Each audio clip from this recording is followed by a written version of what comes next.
Alright. Hey everyone, good evening. Welcome back to Knights of the Old Republic. Coming back in, we're finally off Taurus. Wait a minute. Hold on. Let me double check something here. There it is. That one. We're finally actually off Taurus. I was worried I had the wrong autosave. Good thing I saved and didn't just rely on the autosave. We are finally, as I said, off of Taurus, off the starting planet that as I was talking about really at the end of last stream, I'm not a big fan of Taurus, especially narratively.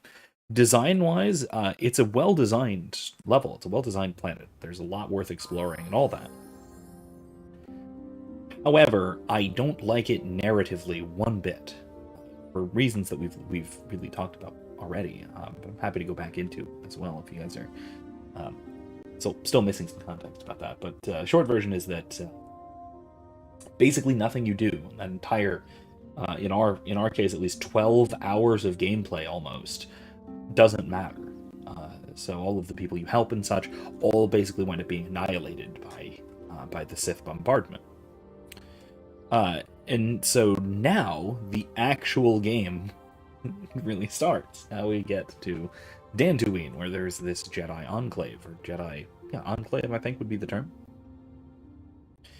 So we are going to be talking to the Jedi Council, beginning our Jedi training, and most of that's montaged. So we're going to finish our Jedi training tonight, and then go off to do some Jedi stuff. So, it should be a great time. I look forward to the. I always look forward to the actual questing of this game. All right, let's see. Welcome to the Jedi Enclave on Dantooine. I do not believe we know each other. My name is Deezra Lord Jedi. You may call me Deezra. I've not heard of any new apprentices being accepted for training recently. What brings you to this place, if I may ask? Came here with Bastila. Yes, of course. I should have known. I have only heard a little of how she escaped the destruction of Taurus. Tell me, did she save you from that planet as well? Now, do we insist that it was... No, we worked together. We did. We really did. She didn't save me. We worked together to escape Taurus. Oh, I see. Well, I meant no offense, of course. In any case, it was good to have her back here on Dantooine again. We were afraid Malak had captured her. I hope you enjoy your time here on Dantooine. May the Force be with you. And with your spirit. I'm gonna be thinking and saying that way too much, just given the If you are seeking information, perhaps the Jedi Council will help. I'm afraid I cannot. Oh. Well, okay then. You there, Padawan. Why are you not wearing the customary robes of the Jedi? Do you mock the honor traditions of our order? I believe you're mistaken. I'm not a Padawan. I'm Hain Char. I came here with Bastila. Bastila? I have heard of her. They say she has already mastered the art of battle meditation. Remarkable in one so young. Though I've heard she has a foolish pride in her own talents. Ooh. But as for you, you claim you are not a Padawan? Spicy take. I find this hard to believe. The Force is strong within you. I can feel its presence. If this is some type of jest, it is in very poor taste. The Jedi Order is not a subject for jokes. Listen. Yes, it is.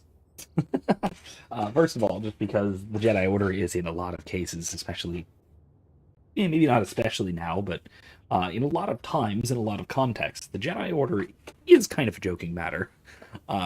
They have their share of silly foibles and things, a lot of which contributed to the various Jedi purges. So, something that we can make fun of. And of course, this kind of gets into this sort of theory of jokes, or theory of satire in particular, is that improvements in something are really only made by pointing out flaws, and the only way to point out flaws consistently and in a way that will actually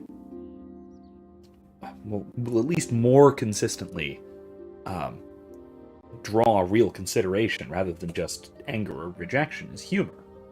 You can make fun of something. You can try and get it to change, and this is what I say all the time.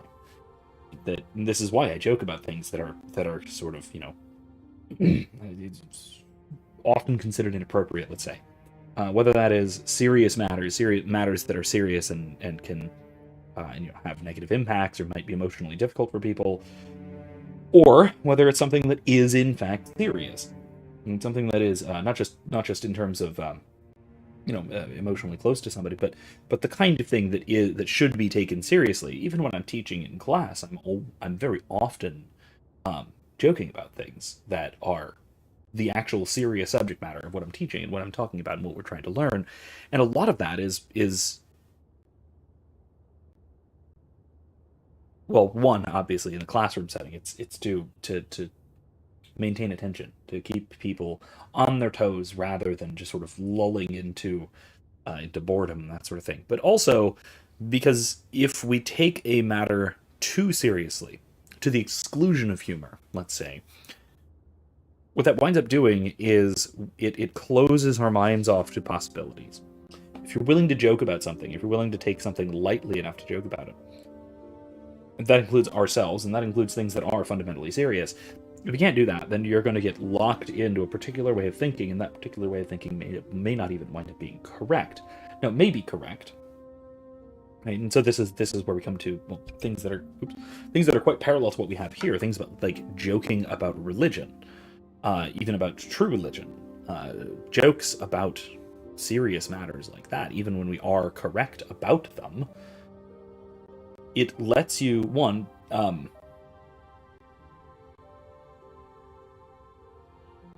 to see it as an ordinary part of the world, as of one's life. It integrates it into oneself, because it's among the other things in one's life that one can joke about. But then also beyond that as well, it allows us to test our ideas, to iron sharpening iron kind of thing.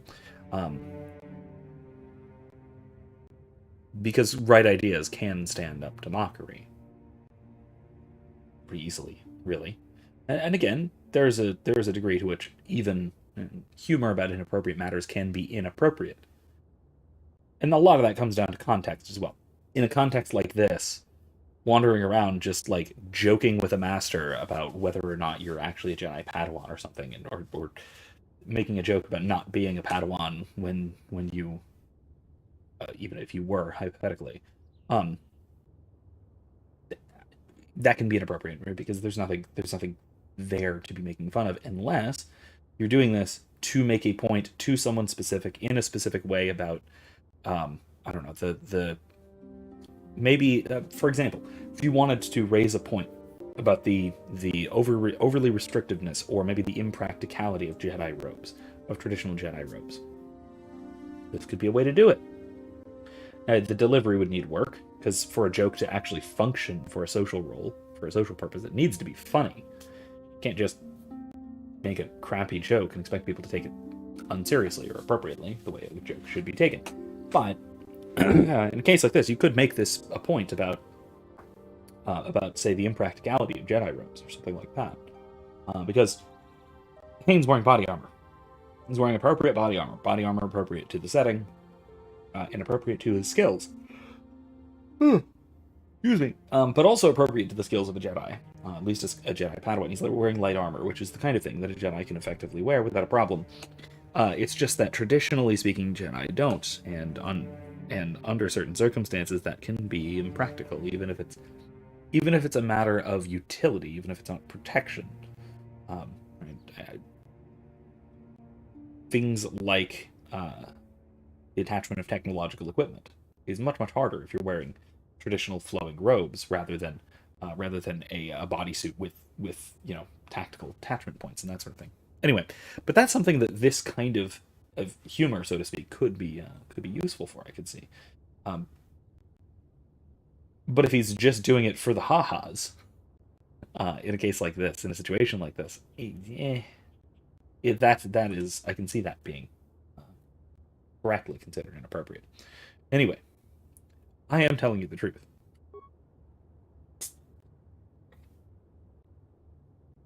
Please forgive the abruptness with which I first greeted you. It was harsh and perhaps unfair. My master often warns me that I must learn to control my emotions. I see I have much left to learn. I wish you a pleasant stay here on Dantooine. May the Force be with you. Oh wait, you're another Padawan? Chastising me for being a Padawan out of dress code? What is this? What in the world? Come on now. I assumed I was... No, stop.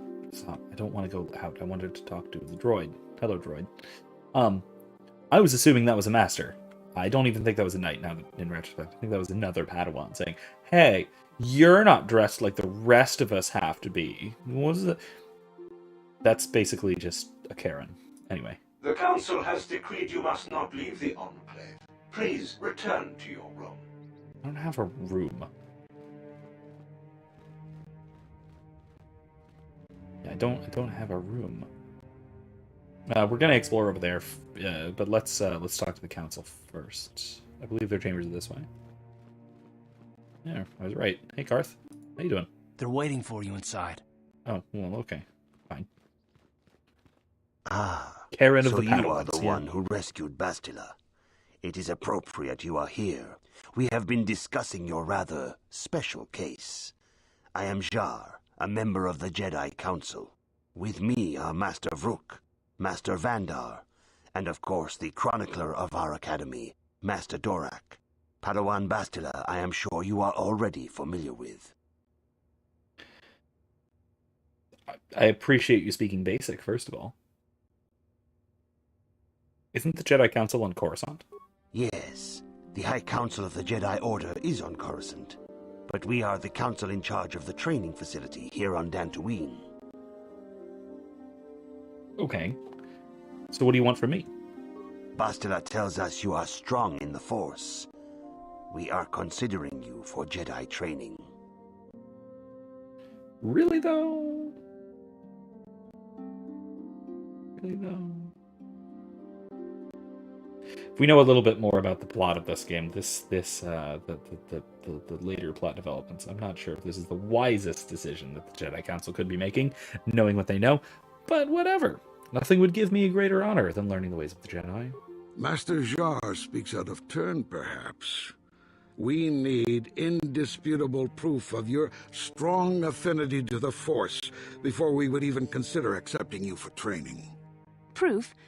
Surely the entire council can feel the strength of the Force within this man, and I've already related to you the events that took place on Terrace. Perhaps it was simple luck. We both know there is no luck. There is only the Force. We all feel the power in Bastila's companion, though it is wild and untamed. Now that this power has begun to manifest itself, can we safely ignore it? The Jedi training is long and difficult, even when working with a young and open mind. Teaching a child is hard. How much harder will it be for an adult to learn the ways of the Jedi? Okay, so Master Vrook. Is it Master Vrook? No. The human guy. He seems completely ignorant of the situation, and he seems genuine about it, but the Twi'lek Master seems... There's some subtext going on there. Definitely some subtext.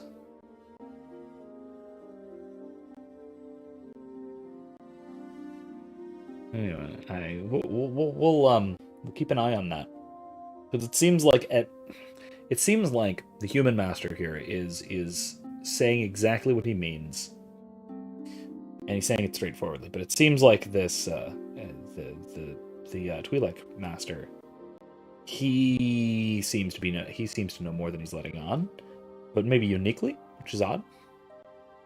There seems to be an asymmetry of information. Anyway, in any case, I'm willing to try my best. Traditionally, the Jedi do not accept adults for training, though there are rare exceptions in the history of our order. But you are a special case. I agree with Master Dorack. Many of our own pupils are leaving the Jedi Order to follow the Sith teachings.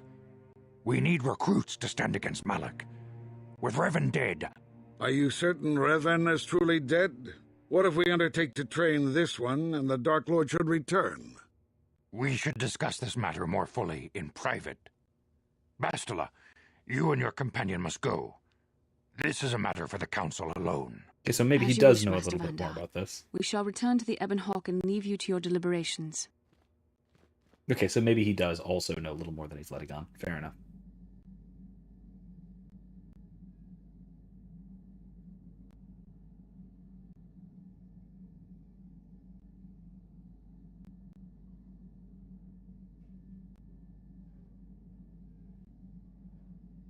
Uh-oh. Uh-oh. That's not a good that's not a good sign right there. Boop. Oh, it's getting worse. Okay, here we go.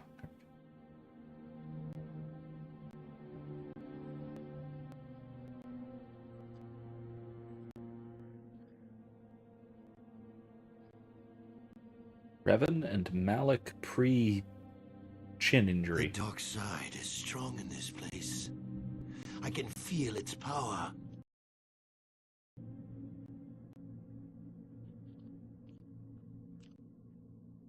Is this wise? The ancient Jedi sealed this archway. If we pass beyond this door, we can never go back. The Order will surely banish us. Are the secrets of the Starforge so valuable? Can its power truly be worth the risk?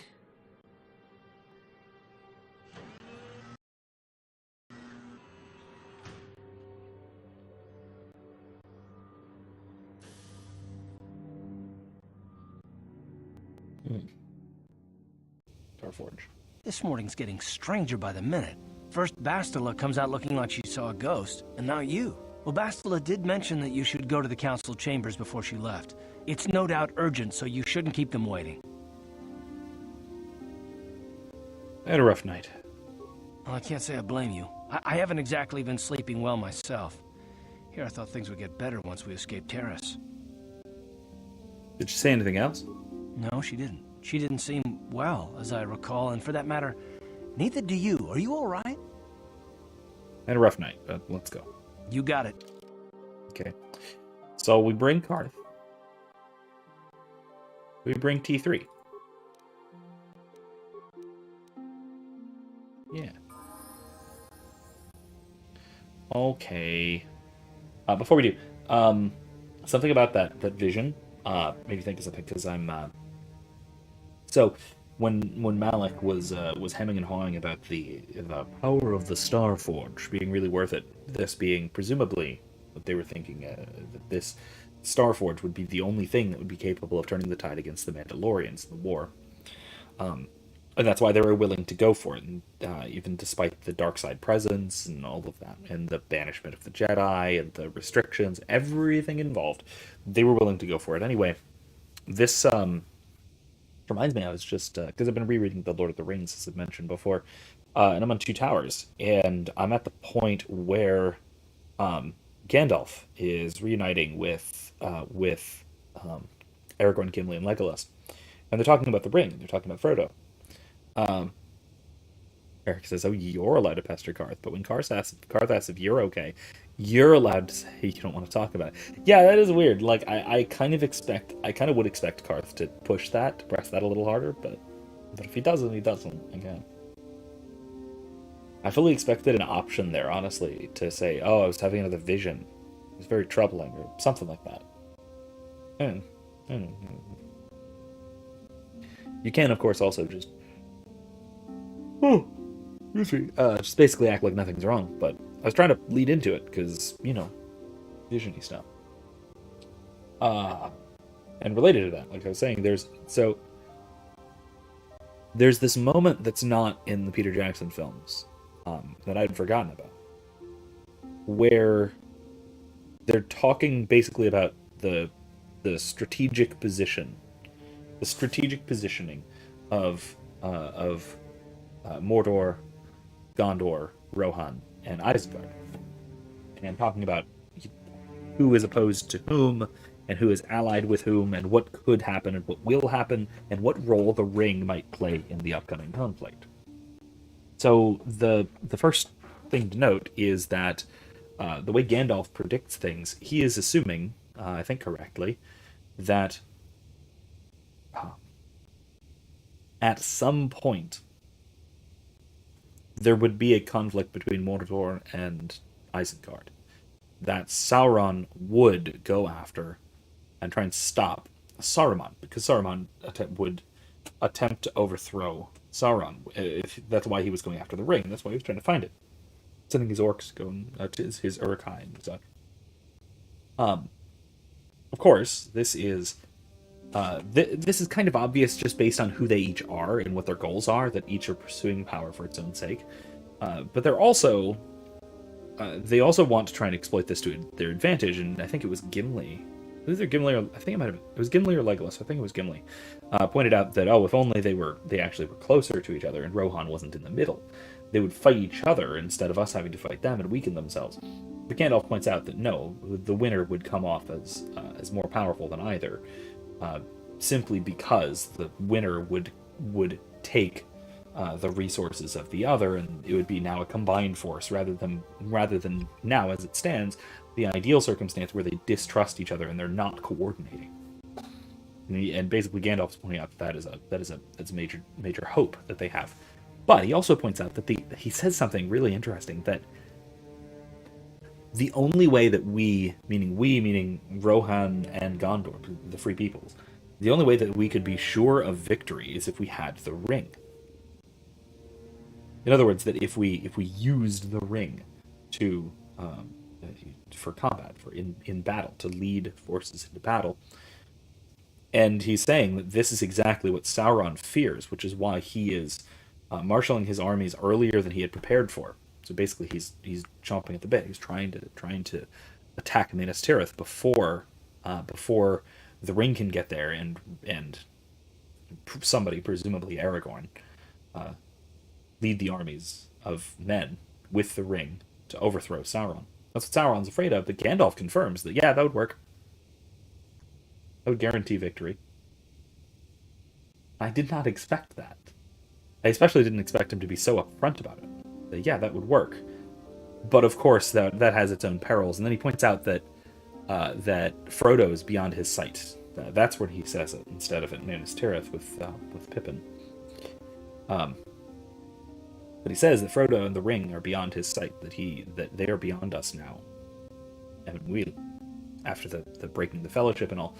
And so he says that at least that temptation, or that peril, is beyond us. That we don't have to worry about winning the easy way. Not in so many words. Basically he's saying something like that. He's saying that peril, the peril of reaching out and using the ring, is beyond us. And he seems genuinely tempted by it, even as Gandalf the White. And that was a really cool moment that I kind of wish had been in Peter Jackson's films. Which I will say, Peter Jackson did a great job of making the ring seem immensely powerful and immensely tempting. Not immensely powerful like it can accomplish a lot. He doesn't do that much. But he does show how tempting it can be very well. And, especially with the change in Faramir. Actually being tempted by the ring, bringing Frodo and Sam to Osgiliath, all that didn't happen in the books. Which that has its own detriments to Faramir's character, but it does serve to make the ring tempting. However, it does not.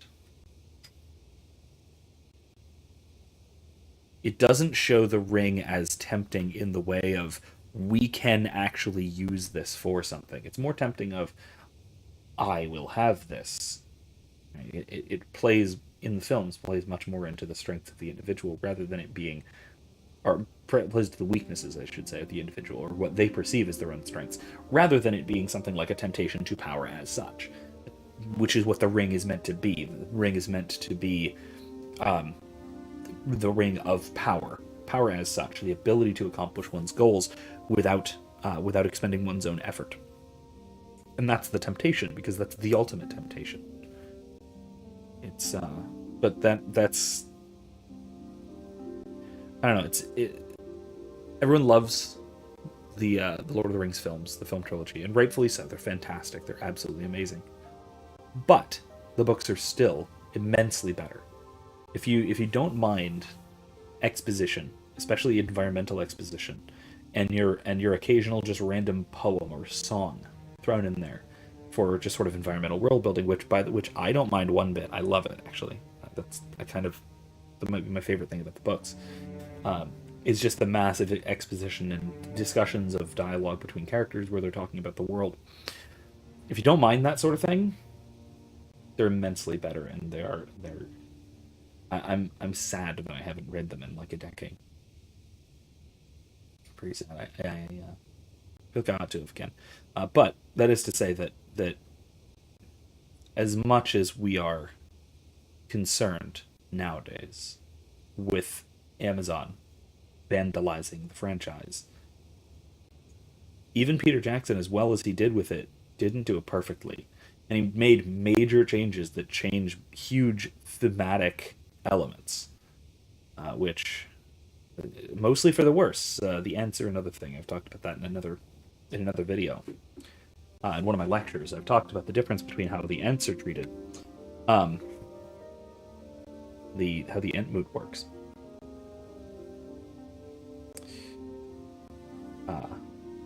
But that's for another time. If anybody wants to discuss this further, it's I think the portrayal of the Ents and the portrayal of the Entmoot and their decision and their war, their march to war, is again far better in the book for deep thematic reasons rather than just narrative or character type reasons. Anyway, let's see what's up with Karth. Yes, what's on your mind? I want to continue our discussion from before. I thought I said I don't want to talk about it anymore. Don't you think you'd feel better if we discussed it? Not particularly. I guess it wouldn't hurt exactly either, though I don't know why you're so interested. When I think of all the men who betrayed us, the one that stands out above all of them is the one that I respected the most, Saul. That sounds familiar. With good reason. Admiral Saul Kareth is the commander of the entire Sith fleet. He's half the reason Malak has done so well in the war. Oh. Saul was my commanding officer back when the Mandalorian Wars first began. He taught me everything about being a soldier, and I looked up to him. Saul approached me before he left. He talked to me about how the Republic was on the losing side and about how I should start thinking of my survival. I know now that he was trying to recruit me into the Sith, but I couldn't have conceived of it back then. I argued with him and he got angry and he left. I never saw him again. You didn't think he would betray the Republic? Saul was my mentor. He led us to so many victories against the Mandalorians. Even when things looked to be at their worst. I couldn't conceive of it. He couldn't be serious. I was wrong, of course. He not only left us for the Sith, he gave them the codes to bypass our scanners. I remember waking up as the first of the Sith bombers snuck past our defenses and began destroying half of our docked ships. I knew right away what had happened. I could have stopped him. I could have stopped it all. I'm assuming it's just IFF codes, not actually not showing up on the scanners. I'm assuming it's like they showed up as friendlies at first or something like that. Because if it's just, yes, you can input this code and not show up on any scanners, that seems off. That seems a little wrong. Plot contrivancy. You blame yourself for trusting your friend? I blame Saul, not myself. I was stupid and I ignored the danger. He nearly destroyed us all. Sounds like you blame yourself. I fought Saul for years now, and if I ever catch up to him, he will regret what he's done. He will regret it.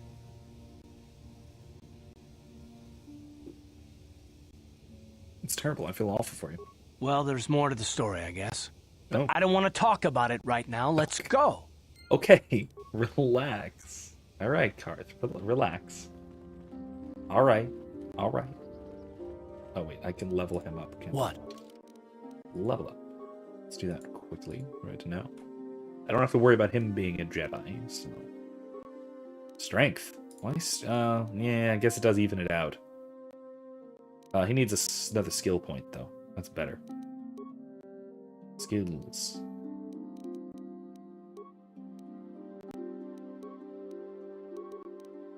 Yeah, that's what I thought. Okay. What do we want? Wants me to take sniper shot. I don't want to take sniper shot, though. I want to take He is my dual-wield pistols guy. So let's do maximum dual wielding. Master 2 weapon fighter. Yeah. Okay, cool. Okay, cool. Alright, let's go back and talk to the council. Alright. I still think it's mighty hilarious that he doesn't want to talk about it, despite just having basically poured his heart out about it. There's more to the story, of course, but I don't want to talk about it. Bastila has told us of a most unusual development. She claims you and she have shared a dream. A vision of Malak and Revan in the ancient ruins here on Dantooine. These ruins How have did long she been know known that? to us, but we believe them to be merely burial mounds. Perhaps they're more than we first suspected, if Revan and Malak found something there.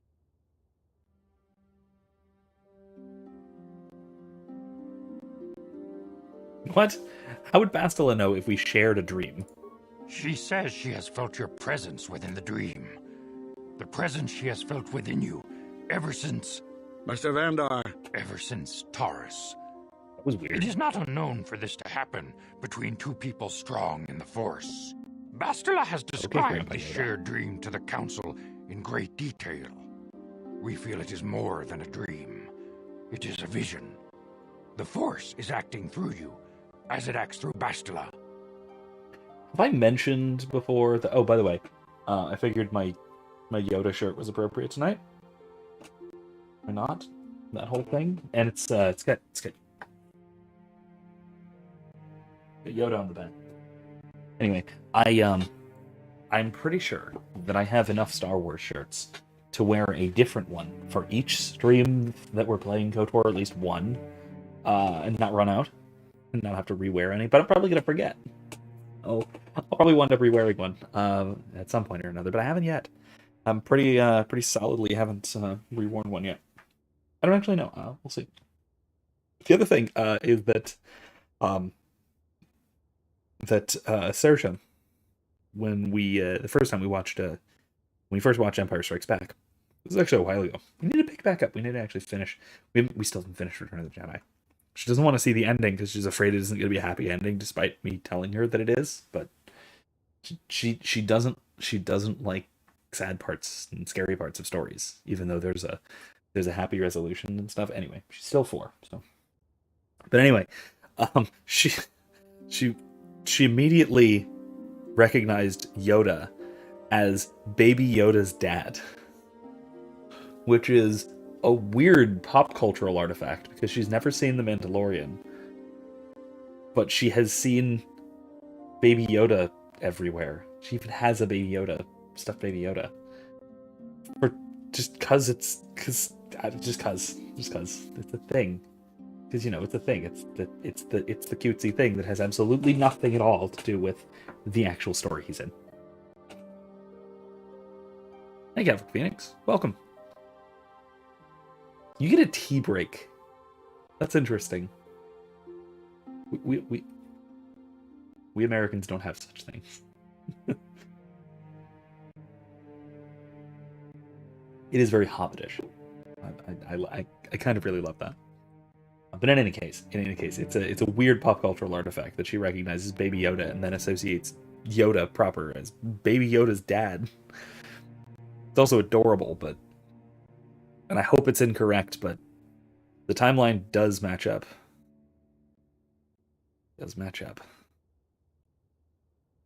Anyway. Oh, I'm having visions now?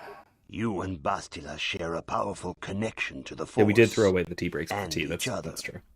This is not unheard of. Connections often form between master and student, but rarely does a bond develop so quickly. Whatever dangers may lie ahead, we cannot ignore the destiny that has brought you and Bastila here to us, together. Although I will say, I am drinking tea with you. The difference is that this is Southern-style sweet tea, so it's about 50% tea, 50% sugar. And it's cold. It's iced. So.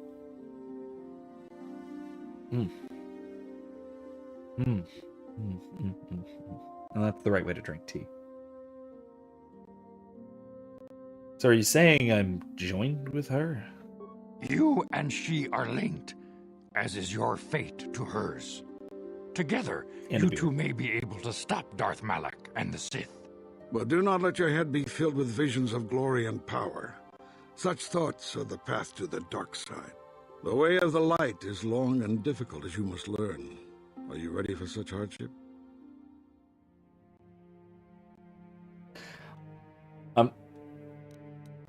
I'm gonna say it just so I can see if he's willing to say the line. I think he says the line. Let's see. I'll try my best.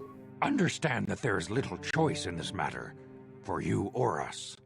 Across the galaxy, the numbers of our order dwindle. We have sent many Jedi in quest of a way to thwart Malak's advance. Many have not returned. The Sith hunt the Jedi down like animals, ambushing and assassinating our brothers wherever they are found. We fear it is only a matter of time until they discover even this hidden refuge. Other Jedi have fallen from the light and embraced the dark side, giving their allegiance to the Sith and Malak, their Dark Lord.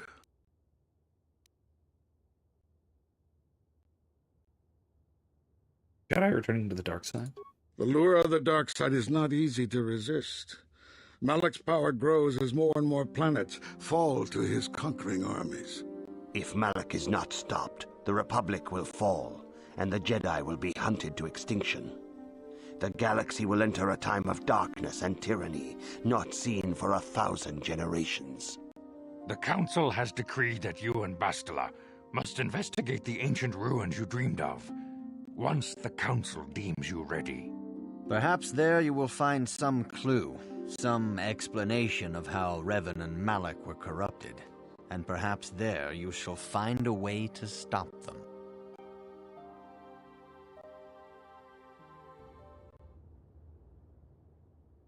I'm ready now. I accept this mission.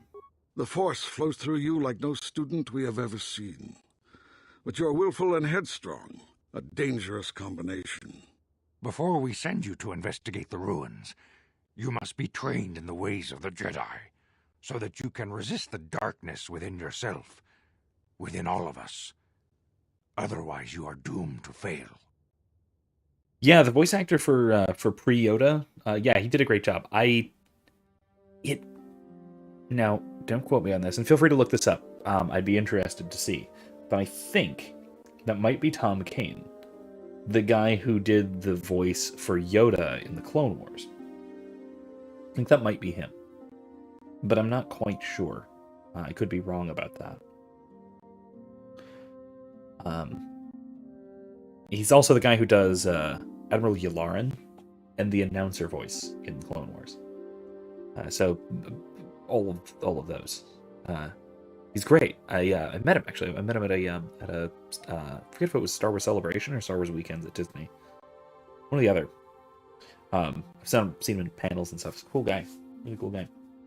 He recently had some health trouble, but he's last I heard he's back, doing fine, doing well. So that was good news.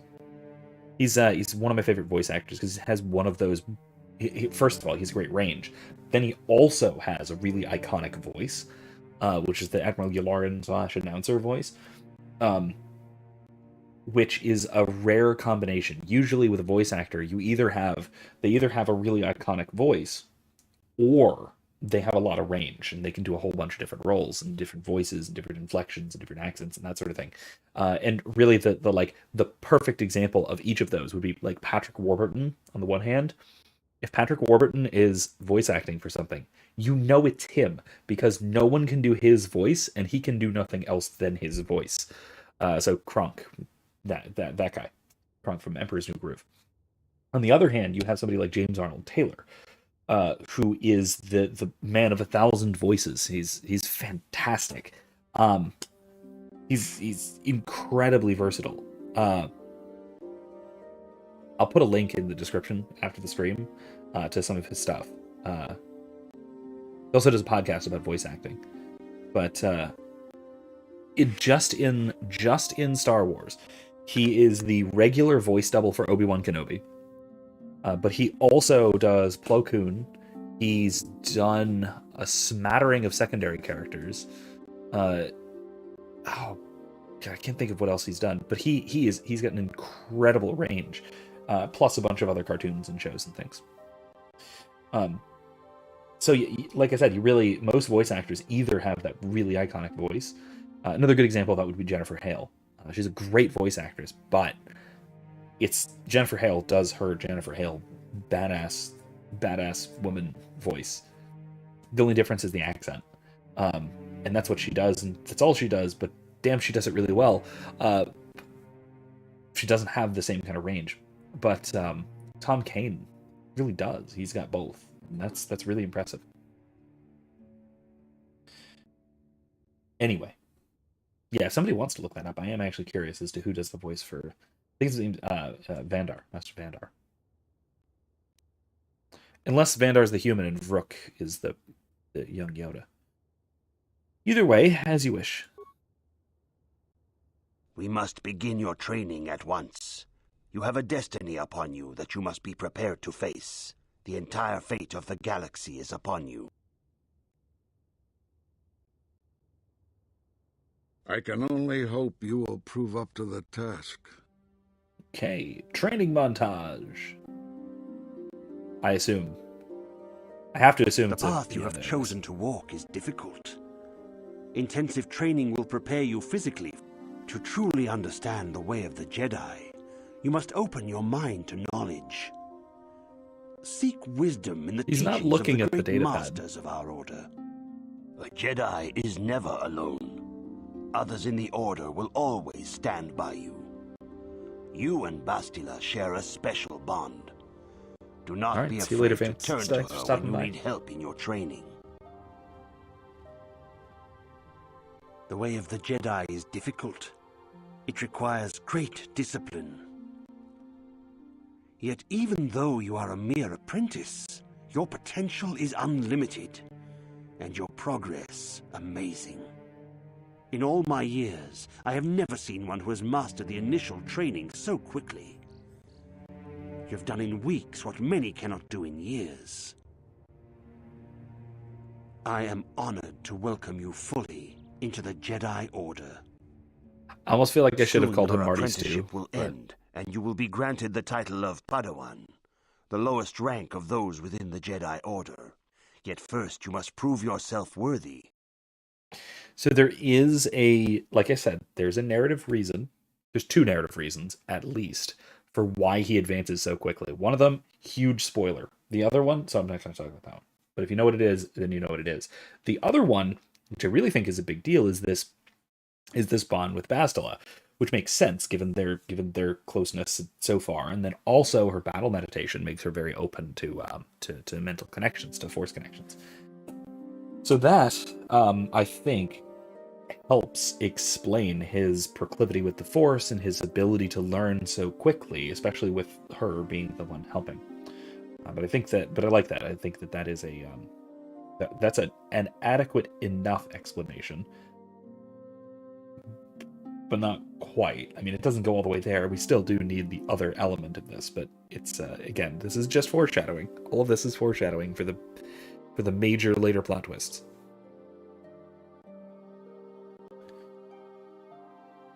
I want to ask some questions, Master Jar. Questions about Revan and Malak. Few mention those names around here anymore, but I suppose it is just as dangerous to deny they were ever part of the Order. When I was still on Coruscant, Revan and Malak often came to me for additional training. In particular, Revan's hunger to learn seemed insatiable. I should have recognized this as a warning sign. Ah, yes, the sin of curiosity. The young Padawan's lust for knowledge as simple exuberance and eagerness. Revan was my most promising pupil, one I felt sure would someday become a champion of the Jedi Order. So, the sin of curiosity, which is a weird thing to call a sin, and especially weird given that it's primarily explained by Thomas Aquinas, the guy who explored the unexplorable and questioned the unquestionable. But curiosity is considered a sin in one of two ways. One, if the knowledge being sought is sought not for its own sake, but for the sake of power, not for the sake of truth, but for the sake of power, for the sake of being able to do things with it. So the whole knowledge is power thing, yeah, that's a sin. that is using that which is intrinsically valuable for secondary ends, and seeking the secondary ends is primarily. That's wrong.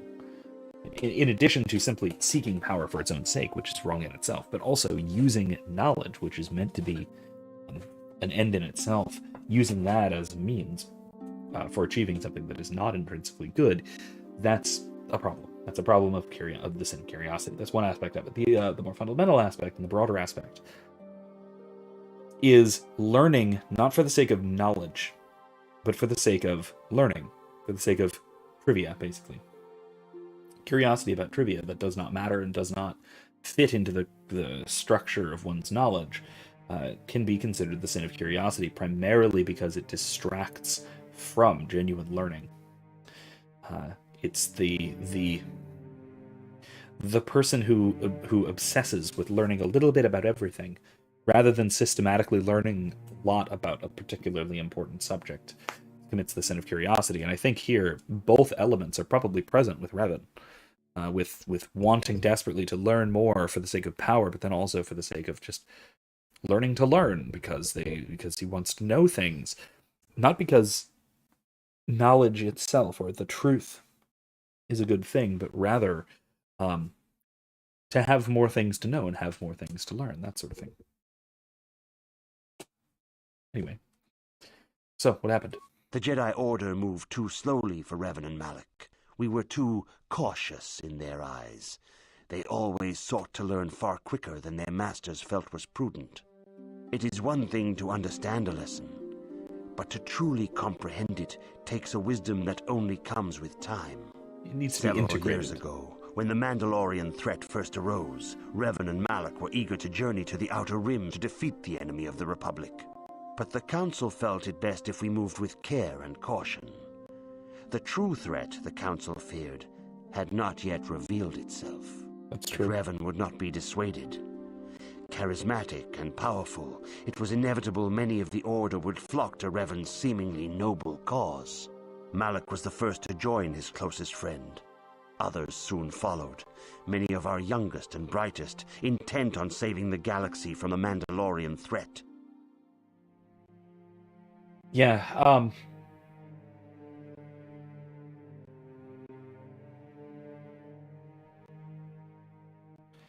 Kevin, hello by the way, says that makes sense. No wonder it's so wearying to learn for learning's sake. It's disordered. Interesting. So it's disordered. So that's different from learning for knowledge's sake or learning for the sake of the truth. The truth is an intrinsic goal, something that is worth pursuing for its own sake. However, that's very different from the sin of curiosity. It's a fine line. It can be a difficult distinction to make, because the sin of curiosity is learning for the sake of, well, it's a curiosity. It becomes a kind of pride that I am knowledgeable. I learn to be knowledgeable, not to have knowledge. If I have knowledge, that means that I know things and I can construct a comprehensive idea of the world. To be knowledgeable is a kind of pursuit of my own self-promotion, right? My own self-aggrandizement. That's a big difference. So learning for learning's sake, right, is somewhat different than learning for knowledge's sake. It's a fine line. Like I said, it's a very fine distinction, but it's an important one that we should try and draw. The sin of curiosity is the kind of thing that inspires Wikipedia benches. Kind of thing where you go on a Wikipedia page and then you start clicking hyperlinks, opening a new tab, until suddenly the sun rises and you realize you've been up all night doing practically nothing. That's the kind of thing that is the result of the sin of curiosity, or at least can be. Now, if it's something that genuinely interests you for good reason, then that can be different. But by default, usually the times we do that are a disordered version of our directedness towards knowledge. What happened to the noble mission? They were foolish to disregard the Council's wishes. I do not know what happened to Revan, Malak, and their followers on the farthest reaches of the Outer Rim. But something corrupted them. Yeah. Their ideals became twisted, their spirits were tainted, and they fell to the dark side. There is a lesson in this, a lesson you would do well to take to heart. The dark side can corrupt even the most noble of Jedi. Yeah, in pursuing a noble goal, it's very easy to stray from the nobility of the goal and twist it. And so, I mean, think of it in terms of war. This is a war case. This is a case of war, right? We're talking about war. One can start a war out of a desire to defend one's people, to defend what is worth defending, to do what is right, but that can very quickly transition into a kind of quest for vengeance, or a quest for power, or conquest, or self-aggrandizement. Similar to the sin of curiosity, it could lead to fighting for the sake of glory, which, it's funny, fighting for the sake of glory, or doing the right thing for the sake of glory or for the sake of honor, winds up being one of those self-defeating things. If you're doing something for the sake of its secondary end instead of its primary end, right? So usually the secondary end comes about as a byproduct of the primary end. So by pursuing the primary end, you achieve the secondary. So this is like eating for nutrition, for example, is also going to be enjoyable for taste and flavor. But if you are pursuing only taste and flavor, then two things are going to happen. One, you're going to be avoiding nutritional things because they're not tasty enough or whatever, right? Which in some cases maybe fine, but pursue things that are nutritious, which are also tasty, but pursue them for the nutrition anyway. So it won't be providing nutrition, but then further, eventually it'll numb your sense of taste. Your tastes will shift in the wrong direction. You can also say this about, you can point out this with respect to what we were just saying about honor. Doing something for the sake of reputation is not going to gain you a good reputation, especially if that ever comes out. Doing something for its own sake, because it's the right thing to do, will earn you a good reputation. Another example of this, the one that I always wind up talking about, just because a lot of people get this wrong, is sexuality. That if you pursue the primary end of sex, which is procreation, it will achieve its secondary ends of unity and pleasure, and because unity and pleasure are for the sake of the primary end. Okay, another example. This is a great one from C.S. Lewis from our English syllabus, which I've done an audiobook reading of. If you haven't heard it or read it, I recommend it. It's about education primarily, but he brings up an example of exercise. That if you exercise for the sake of exercise, rather than if you like play a game, let's say sports, for the sake of exercise, you're gonna suck at it. You're not gonna do anything. You're not gonna gain exercise in the same way that you would gain exercise if you were playing to win the game, playing for the goals of the game itself, basically for leisure. Then you're also gonna get exercise, but the exercise comes as a secondary, comes along the way. So all this is to say that taking the secondary end of something as primary, especially if it's to the exclusion of the primary end, is the easiest way to disorder an otherwise good action. Kevin says, I used to expand my vocabulary so that I could intimidate my superiors who I knew were less educated. God has corrected that motivation, though, through a series of humiliation. Christ be praised. Amen. Amen. Yeah.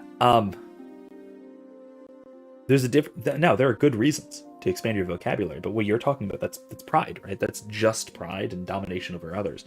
There are great reasons to want to expand your vocabulary, primarily, like most notably of which is to be able to speak more precisely, because big words have precise meanings that smaller words don't always have. So speaking more precisely, but then also understanding things. It makes you more able to understand a broader range of things, because those things use big words and complex vocabulary. So hopefully we will heed this lesson, Mr. Jar. You have learned much, yet there is much more for you to still understand. The way of the Jedi must be entered into with a clear and focused mind. When you feel that you are ready to continue your training, know that you can find me here. Okay. Oh wait, my gun is gone. Where'd my gun go? Uh-oh. And the spinning wheel of death again. Boop. There it is.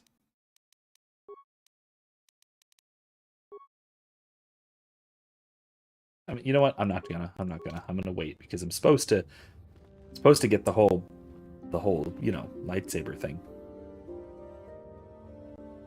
This whole place is the training room.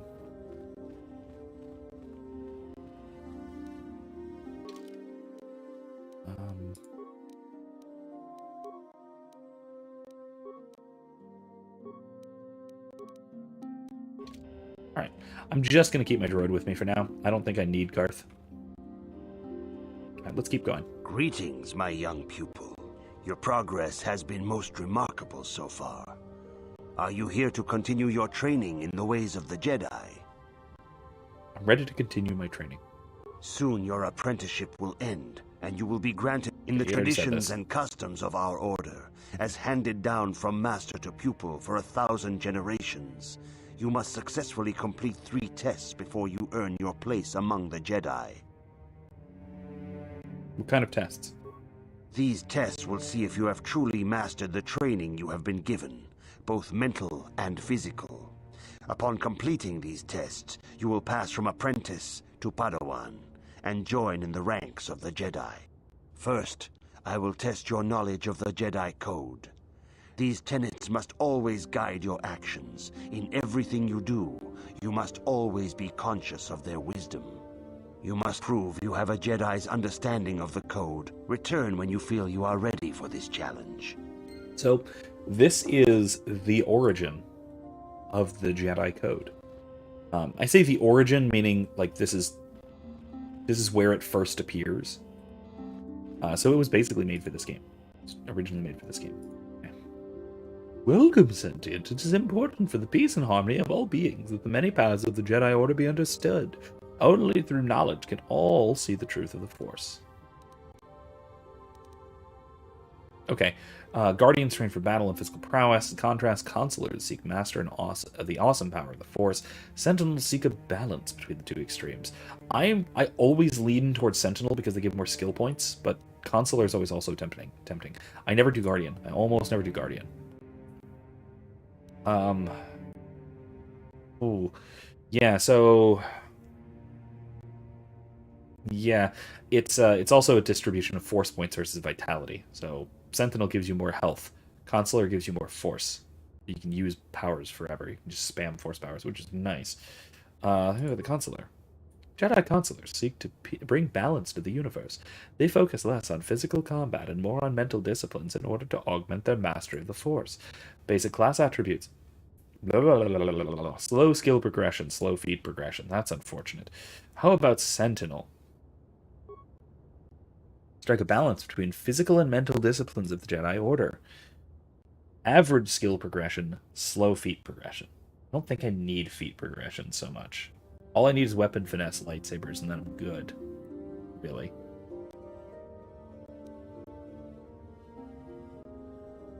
Skill progression I would like to have.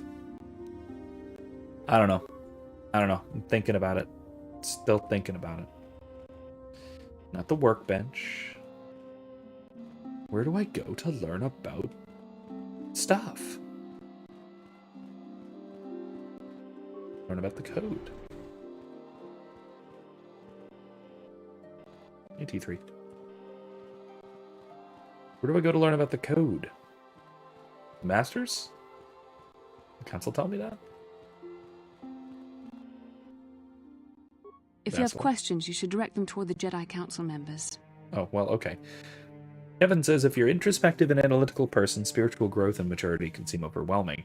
you almost have to learn to be easy on yourself in order to not get discouraged. That is true, and I'm rather introspective, and more so analytical.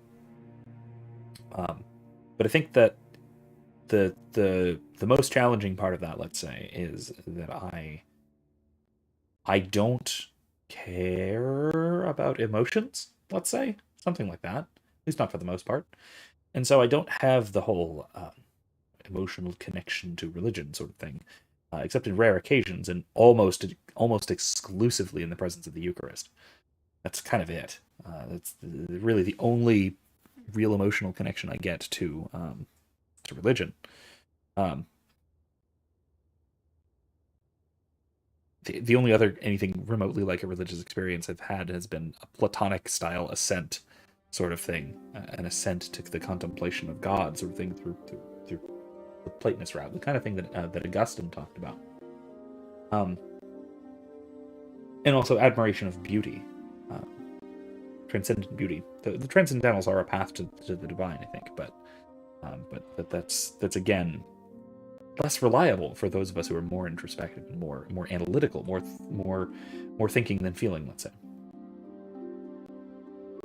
Greetings, young apprentice. Have you come seeking knowledge of the past? Those who do not learn from history are doomed to repeat it, or so they say. As a chronicler of the Academy here on Dantooine, I feel it is my duty to share the history of our order with the newly initiated. Unfortunately, our recent history is one of tragedy and bloodshed. The Mandalorian Wars, the fall of Revan and Malak, the rise of the Sith. There are important lessons to be learned from these events, if we do not wish to repeat the mistakes of our past. What about the ancient Jedi?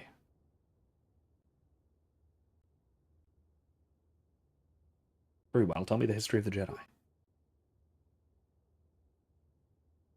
Of course, I could not tell you the entire history of our order.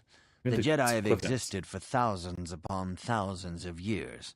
We are as old as the Republic itself. 1,000 generations. Instead, I will begin 40 years ago with the War of Exar Kun. Like That's only Malak 40 and years Revan, ago? Exar Kun was a Jedi who fell to the dark side and led an army against the Jedi and the Republic. Exar Kun was defeated, but the war left both the Republic and our own order severely weakened. For 20 years, we struggled to rebuild, Didn't realize that was only trying 40 to years erase ago. the scars of the terrible conflict. I honestly thought that Exar Kun was much, much longer ago. I thought he was an older, a proper Sith, but I'm guessing no, that isn't right. Yeah, I suppose Exar Kun was a former Jedi. There are, of course, ancient Sith as well, but what does that have to do with Revan and Malak? All things in time. You shall learn that history is an intricate weaving of many events. No one thing can be understood without the proper context. Yes, I love that. That's very true. 20 years ago, the Mandalorians, aware that the Republic was in a weakened state, began conquering small worlds on the Outer Rim. They were careful to choose only planets outside the Republic's jurisdiction. After much debate, the Senate chose not to intervene. As long as the Mandalorians avoided planets that were members of the Republic itself, there would be no retaliation. But we ended up in a war anyway. I mean, that actually, honestly, that is wise. That's probably the correct course of action, if only for geopolitical reasons. Like, why we shouldn't do anything about Ukraine. Just saying. The Mandalorians stockpiled resources from their conquered worlds, preparing for a massive assault. 7 years ago, they launched a simultaneous attack in 3 separate sectors of Republic space. The Senate had no choice but to retaliate with the entire Republic fleet. The Mandalorian Wars had begun. And says we've discussed this before, I think. I tend to prefer the more cerebral aspect of faith. I do as well. But I also have a connection to the experiential aspect. As long as the two work in concert, it's good. And yeah, I think so. And I have an appreciation for the transcendentals, and so I have an appreciation for beauty. In fact, I was really admiring the Easter Vigil Mass where sorry about messing with this. It's bothering me because it's a little off my windsock thingy. Sorry, but the Easter Vigil Mass, the candlelit church was absolutely beautiful, and it just I wish we did that more. I wish we used massive candlelight more than we do, because it was lit. It was well lit, because every parishioner in the full church had a candle. It was really cool. It was absolutely amazing. But it was also Michael was very upset because I wouldn't let him grab fire. But that's just that aside. It was that sort of thing is I don't know, something. There's something transcendently beautiful about that sort of draws the mind upwards to God. There's really something to be said about evangelization through beauty. It's not intellectual at all. It's one of the only things that I really appreciate religiously that isn't intellectual.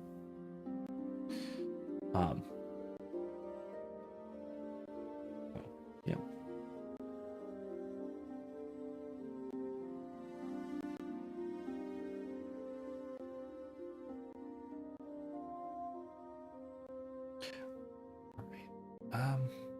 Did the Jedi join the fight? The Republic petitioned the Jedi Council for aid, but there were many factors to consider before we allowed ourselves to be drawn into another conflict, so soon after the war with Exar Kun. While the Jedi Council preached patience, there were many among our order who were eager for us to join the battle. 2 young knights in particular demanded immediate action, Revan and Malak. They rallied many of the Jedi to their cause, and against the wishes of their masters, joined the Republic fleet battling the Mandalorians. Revan was a brilliant military leader, and the Republic fleet began to win victory after victory. 4 years ago, the Mandalorians surrendered unconditionally. Yeah. Unconditional surrender by Mandalorians is kind of a big deal. Kind of a really big deal. So, I'll also say that at that point, once war was upon us, I can see Revan's point. Then again, it does turn out that the Council was right. There was something else behind the Mandalorians, that was not the simple summary of the conflict. There was more to it. And says, "Oh man, I agree. Agreed. I went to the Easter Vigil marathon mass. It was 3 hours, but so beautiful I was caught up in it. Plus, the new priest is much more serious-minded and reverent. That's good. That's very good. Our old priest, not old priest, but our priest, our pastor, just came back from medical leave. He had surgery, and he just came back. The Divine Mercy Sunday, this past Sunday, was his first Sunday back in months. First actually officiating mass, and it was great to have him back,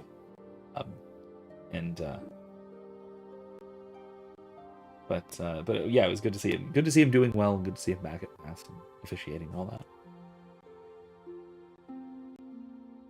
Also, we actually somehow. Wait a minute. Okay, so I didn't mention this on stream or really anywhere. But Monica was born Friday. She's in the other room, out and being cute and out and breathing and stuff. And yet we somehow we actually managed to get to mass with her on Sunday morning. Basically a miracle. So it was her first mass that she slept completely through. Perfect little angel all the way through mass. Made like one little cooing sound, and that's about all. And all the church ladies were just in love with her and absolutely shocked to hear that she was 2 days old.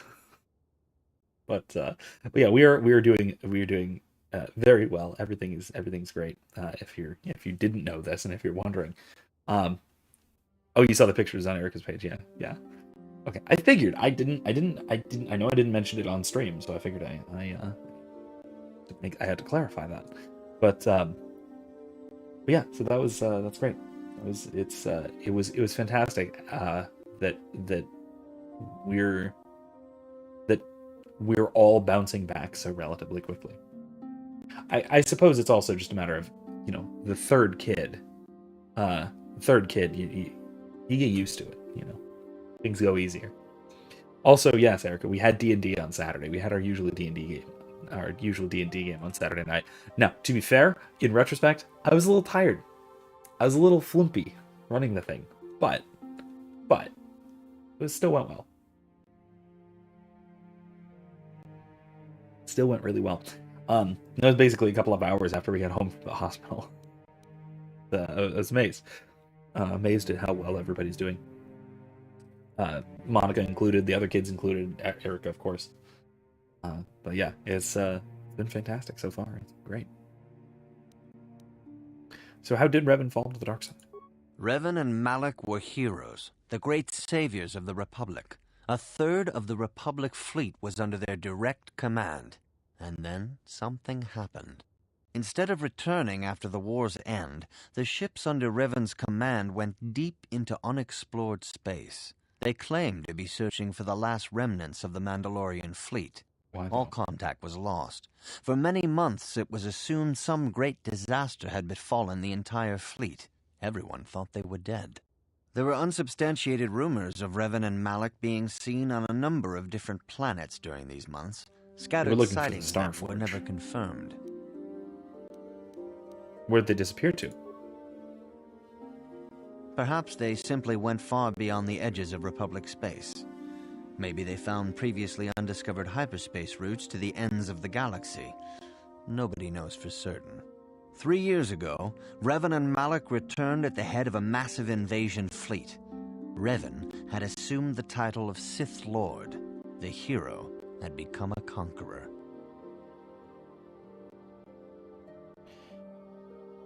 Where did he get the ships for the Sith fleet? Some of the ships in the Sith fleet are those that were under Revan's command during the Mandalorian Wars. But many more are of an alien design we've never seen before. The source of this massive fleet is one of the many things about the Sith we cannot explain. It seems impossible to have created it in such a short time, yet we cannot deny its existence. The source of the Sith soldiers is unfortunately much easier to understand. Initially, the bulk of the force were former Republic soldiers who had served under Revan. With each conquest, thousands more flocked to join the invaders, swelling their numbers. Even many of our own order have betrayed us, lured by Sith promises of riches and power. So the whole he went off and he found a fleet somewhere and started using it, that is a really common Star Wars trope that gets used in this era a lot. Whether that's here, or we also see the same thing in like several different times in the Old Republic, a few hundred, like 300 years after this in the MMO, the storyline of the MMO. But yeah, it's basically the same thing, but winds up being a bit different. Excuse me. That is, by the way, the easiest explanation for what we see here. That he found an ancient Sith fleet or something like that and used it. But it's not quite that simple, because nothing's quite that simple. Not in this game, at least. This game is actually very, very narratively complicated. Or complicated plot, at least. What happened next? For 2 years, the Sith were all but invincible. Fortunately, Bastila and her battle meditation allowed the Republic to win a few key victories and kept the Sith from total triumph. Good. In desperation, we set a trap for the Dark Lord. Bastila was with the strike team that tried to capture Revan, as you probably know. She was there at Revan's end. That was nearly a year ago, but things have not improved. Malak has stepped in and assumed the mantle of Dark Lord for himself, though he's far from Revan's equal in strategy or tactics. Still, his fleet continues to grow in both ships and soldiers. If we do not find some way to stop the Sith soon, Malak will overwhelm us with sheer numbers. It's odd that his numbers, at least his troop numbers, are expanding the way that they are. with they are. That's odd. It seems like it would pretty much have to be Republic defectors, but I mean, maybe that is simply the case. What can I learn from Revan's history? Revan's tale shows us how even the greatest of Jedi can fall to the dark side.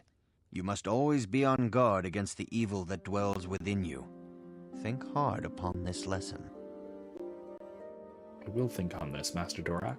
May the Force be with you. And with your spirit. All right. Good evening, apprentice. I trust your training goes well. It's progressing quite well, thank you. I have faith that you will achieve the rank of Padawan soon. Master Jar is most impressed with your progress. May the Force be with you, apprentice. Thank you.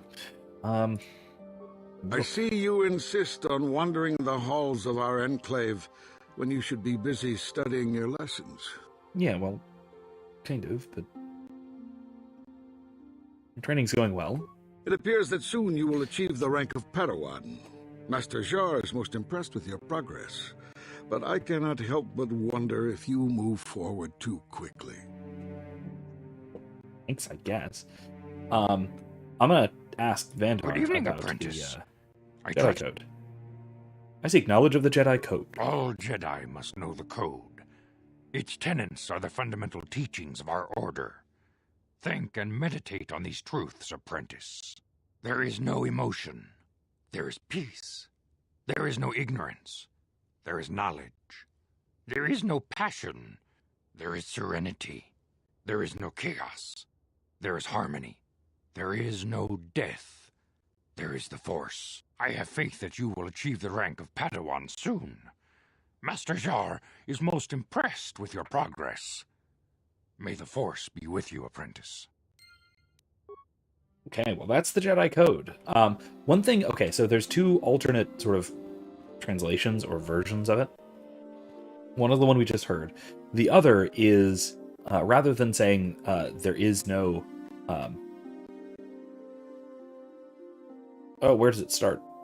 There is no, whatever it is, there is no chaos, there is harmony. Instead, it goes chaos, yet harmony. And what this tells me... no, never mind. What this tells me is that it's a translation from Latin, and the yet is just a rendition of the Latin ut, which is a really weird conjunction that doesn't really quite exist in English. Yet, or lest, is probably the closest we have, but it's a little bit more contrastive than that. Maybe but that's not quite right. It's contrastive in the sense of diminishing the prior in favor of the second, in favor the first of the two conjuncts in favor of the second. So if we say chaos yet harmony, we're not saying that there is chaos and yet there is also harmony in contrast to it. Rather, what we're saying is that there is that where there is chaos, there is harmony, and the harmony will is what supplants it, something like that. And I think that is kind of what the Jedi Code is getting at. It's not saying that there is no chaos, or there is no death, or there is no passion. It's saying that emotion, yet peace. There is emotion, but it is overcome by peace. And this is where we get... oh my gosh, this is a thing that really came up a lot when I was playing... I was playing the Old Republic, and I was a member of a Jedi guild, and we did a lot of Jedi training, role-playing type stuff. And the edgy Padawans, which every Padawan character everyone ever makes is edgy, except for Erica and me, because we're normal, well-adjusted people, and so we make normal, well-adjusted characters. Most of them are super edgy Padawans, and then the Masters are also like super hyper, like robotic, except for when they have flares of childish emotion. So the whole like there is no emotion, there is peace thing, that basically gets interpreted as the Jedi should be like Cybermen with no emotions whatsoever. And then so people take their character arc that they think that it should be from Padawans who are wildly over emotional to Masters who never feel anything ever. But man, that's horrifyingly wrong. And you can see the results of it as several of the guilds that I've been a part of, that Eric and I both been a part of in these MMOs, this MMO, I guess. Several of the guilds have basically just collapsed and disintegrated into masses of chaos because, everybody thought that you were either supposed to be an emotionless robot or edgy the hedgy. Basically, just search your character name.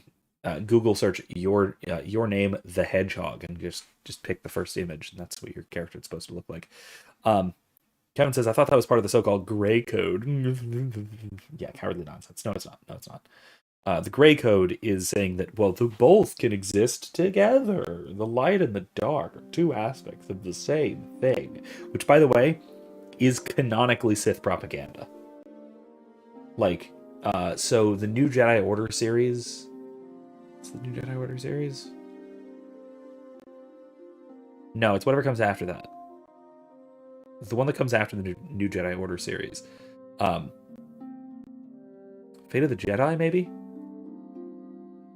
The one where Luke and Ben are on their weird little quest to try and figure out what happened to... Maybe it was even the Dark Nest. To figure out what happened with Jason and why he fell to the dark side. And it had to do with his experience in the Yuuzhan Vong War, and it had to do with his training by a Fosh Jedi named Vergier. Who was really a Sith. She was really a fallen Jedi. And she's teaching about what's called the Unifying Force philosophy, this idea that the light and the dark are merely perspectives, merely utilizations of the same unifying force. This is literally Sith propaganda. Might have been Legacy. Might have been Legacy of the Force, yeah. No, Legacy of the Force is the one where Jason actually falls to the dark side and becomes Darth Caedus. It was the one after that. It was the one after that. It was way after New Jedi Order. I don't know why I was thinking it was right after. I think it was Fate of the Jedi. The one with Abeloth eventually. The one Abeloth eventually shows up in. But they basically figure out that no, that was just actually it might have been Legacy of the Force that we find out that Vergier or whatever was a Sith. I don't know. Whatever. Regardless. Turns out that whole thing is just literally Sith propaganda to get Jedi to fall to the dark side through the path of being gray Jedi. Anyway, Erica says, it was the reason why I never took a Padawan when I became a knight. I didn't have the patience for the pizza cutter Padawans. Pizza cutter Padawans. I love that. And I hate it. I hate it so much because it's a perfectly accurate description of all of them. Oh, God. Look, if you're playing a character who is already a Jedi Padawan, who's already been accepted into the Jedi Order, they kind of have to have things together, at least a little bit. They can't be an emotional basket case, even right off the bat. Like seriously, get it together. Greetings, my young pupil. Your progress has been most remarkable so far. Are you here to continue your training in the ways of the Jedi? Yes, let's go. Soon your apprenticeship will end, and you will be granted in the traditions and customs of... I know that. I'm ready for the tests, Master Jar. These tests will see if you have truly mastered the... First, I will test your knowledge of the Jedi Code. I know that. You must now prove you have a Jedi's understanding of the Code by completing these fundamental precepts of our order. There is no emotion. There is justice. No, there is peace. There is no ignorance. There is knowledge. See, this is the other one. Like, there is no ignorance, there is knowledge. That's a, let's call it a bad translation. This is why I like the ignorance yet knowledge, or that version of it better. If so long as we translate yet to mean something like ut, something like the Latin ut, or ut, whatever, depending on your pronunciation. Who cares? Because this is a Socratic point, that ignorance is what allows one to obtain knowledge. Not knowing and being aware of one's ignorance is what allows one to know, to come to know things, to know what you need to know. And so it's not like there is no ignorance, simply speaking, that there is knowledge instead. It's that there is ignorance, but that is what gives way. Excuse me, that's what gives way to knowledge. So there is knowledge. There is no passion. There is serenity, right? Yeah, there is serenity. There is no chaos. There is the Force. No, sorry, there is harmony. Harmony. There is no death. There is the Force. There it is. You have learned your studies well, apprentice. It will not be long before you are a full member of our order. But first, you must pass the second test and learn about the most prized possession of a Jedi, the very symbol of our order, the lightsaber. The lightsaber is the traditional weapon of our order. It is a symbol of a Jedi's skill, dedication, and authority. And each lightsaber is as individual as the Jedi who wields it. The blade is made of pure energy, focused by polished crystals in the hilt. As the second test, each Jedi must construct his lightsaber with his own hands. And now it is your time.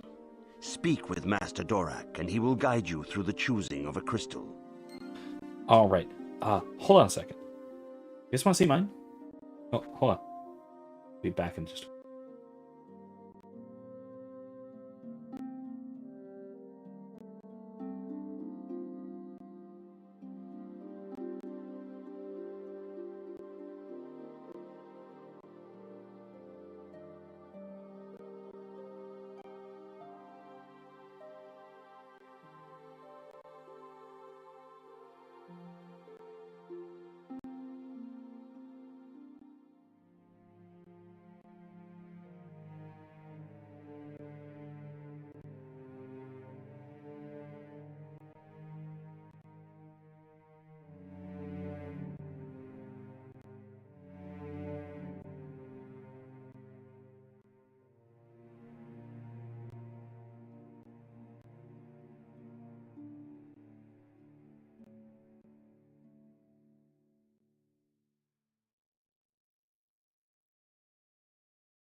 Okay, I'm back.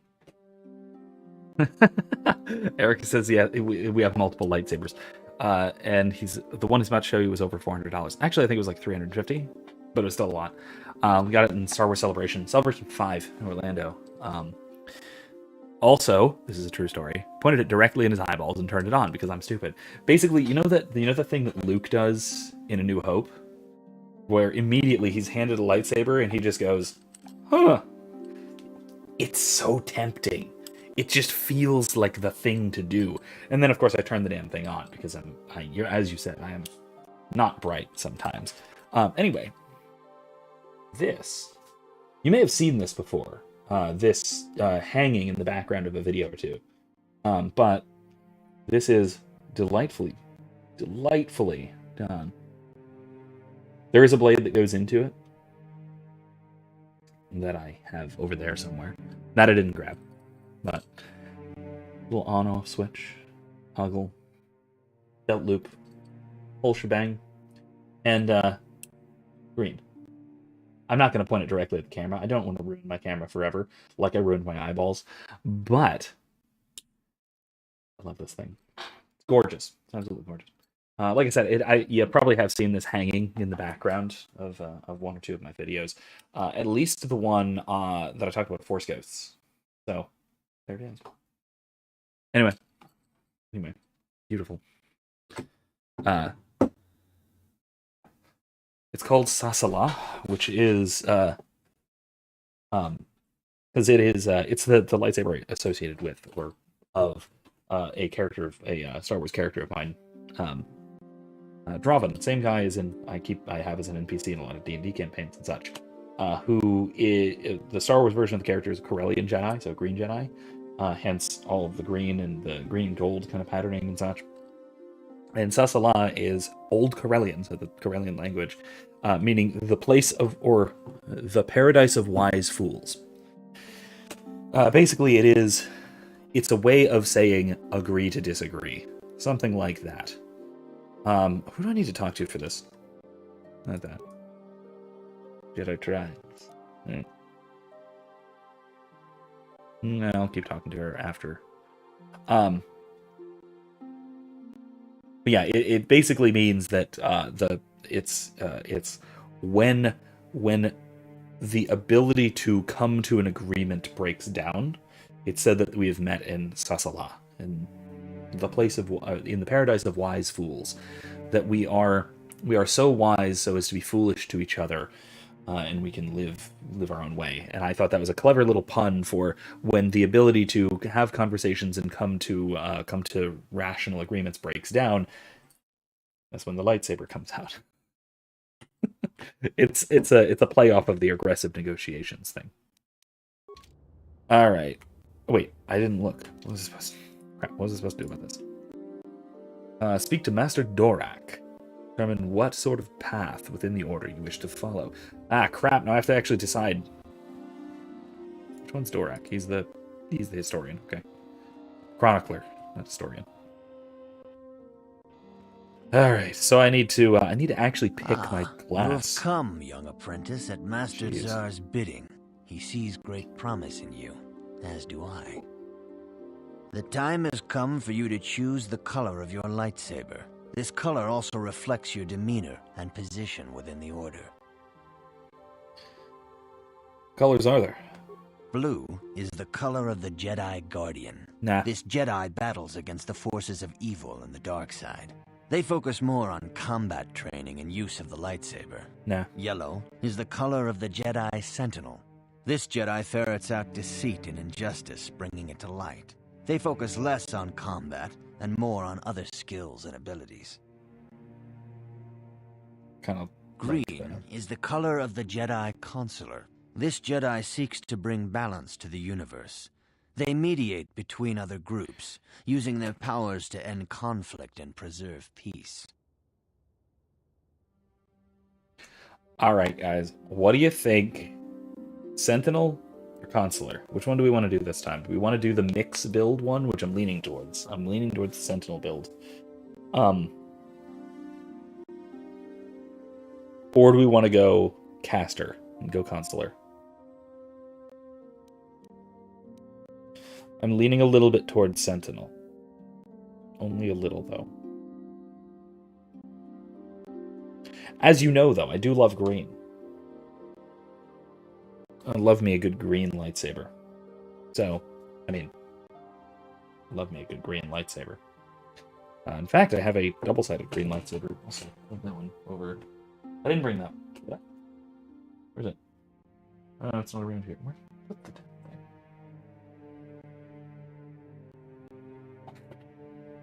Don't know, but this one's Erica's. Oh, it has a string source for hanging thing. This one's Erica's. Purple.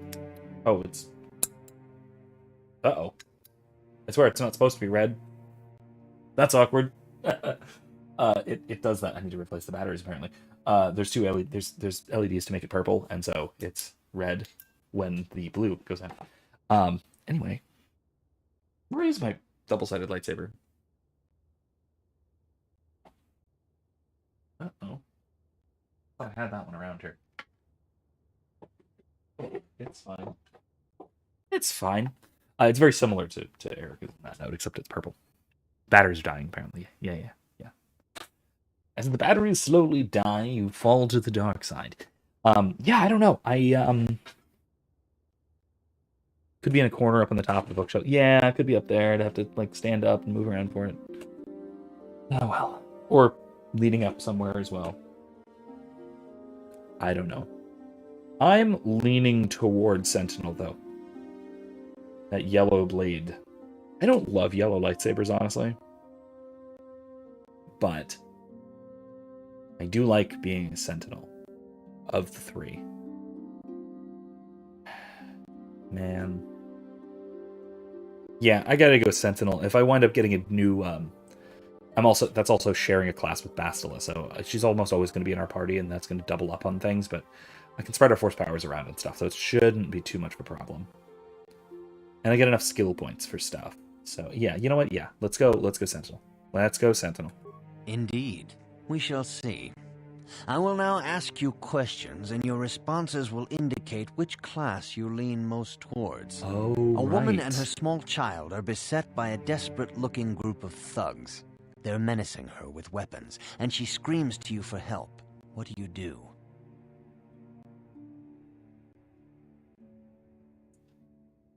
I'll help them flee.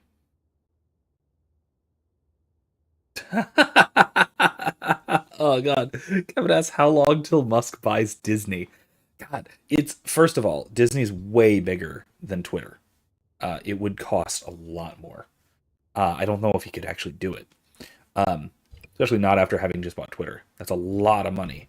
But then also, I'm pretty sure that Disney would be even more hesitant to sell than Twitter has been. And honestly, I don't know if he would. I don't know what kind of what degree or amount of good he would do with a company like Disney as opposed to a company like Twitter. He's a tech guru. He's not a storyteller type, or even an entertainment kind of guy. So I don't know. Somebody else. I feel like Disney would do better for more internal changes, if there's hope for changing things. That or just getting intimidated into changing things around. I have to say this too, because okay, now that you brought it up, the whole debacle with DeSantis taking away their tax status, the whole Reedy Creek Improvement District, basically the thing that makes Disney World its own independent city-state type of thing, has always been an incredible, amazing, a very good thing in my eyes, especially as an anarchist. The fact that it's basically a peacefully and privately governed area of land that is still technically under the jurisdiction of Florida, but only kind of. They basically self-govern. That is a great example to me of it's an example I've used in publication even of private self-governance of micro-districts as a way of breaking up larger political unions and doing so practically in a real practical sense. Like for example, it's the equivalent of so all of Disney is basically all of Disney World. The whole property is basically privately managed, so all of the roads are not technically state roads. They're not even city roads. They're privately owned roads. This is roughly the equivalent of my neighborhood. Live in a golf course neighborhood. So all of the roads are owned and maintained by the country club. It's all private. Like there is no state-owned and maintained roads in our neighborhood. At least not in the sort of our portion of the neighborhood. It's all maintained by the country club. 100%. It's all privatized. And I love that. I think that the Reedy Creek Improvement District is a fantastic example of a relatively large area that is basically independent of any given state government. Or at least far more independent than the rest of us. That said, I'm torn. Because any increase in state power is a bad thing, ultimately. It's making people unfree, even if it is wielding the power for good against those who wish to do us harm, kind of thing. But at the same time, still, it is harming both Walt Disney World, let's say specifically, not the company, the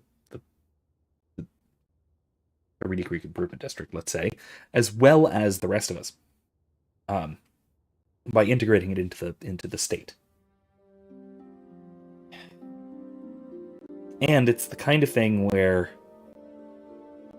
the further centralization of political power can and will wind up biting everybody in the ass. Because what if supposed DeSantis, hope against hope, loses? Or, if he doesn't lose, that's still one more term as governor. So another 6 years. So after that, what if Florida turns blue again? That's not what. No. Decentralization of power helps to prevent the damage that can be caused by those in power. Because people in power can cause a lot of damage. I'll also say that, on the other hand, I do think that the sort of special tax status and all that is being used for nefarious purposes at this point. And the state abetting that sort of process and procedure is not a good thing. It's a bad thing. It is destructive to people. Even if it's not...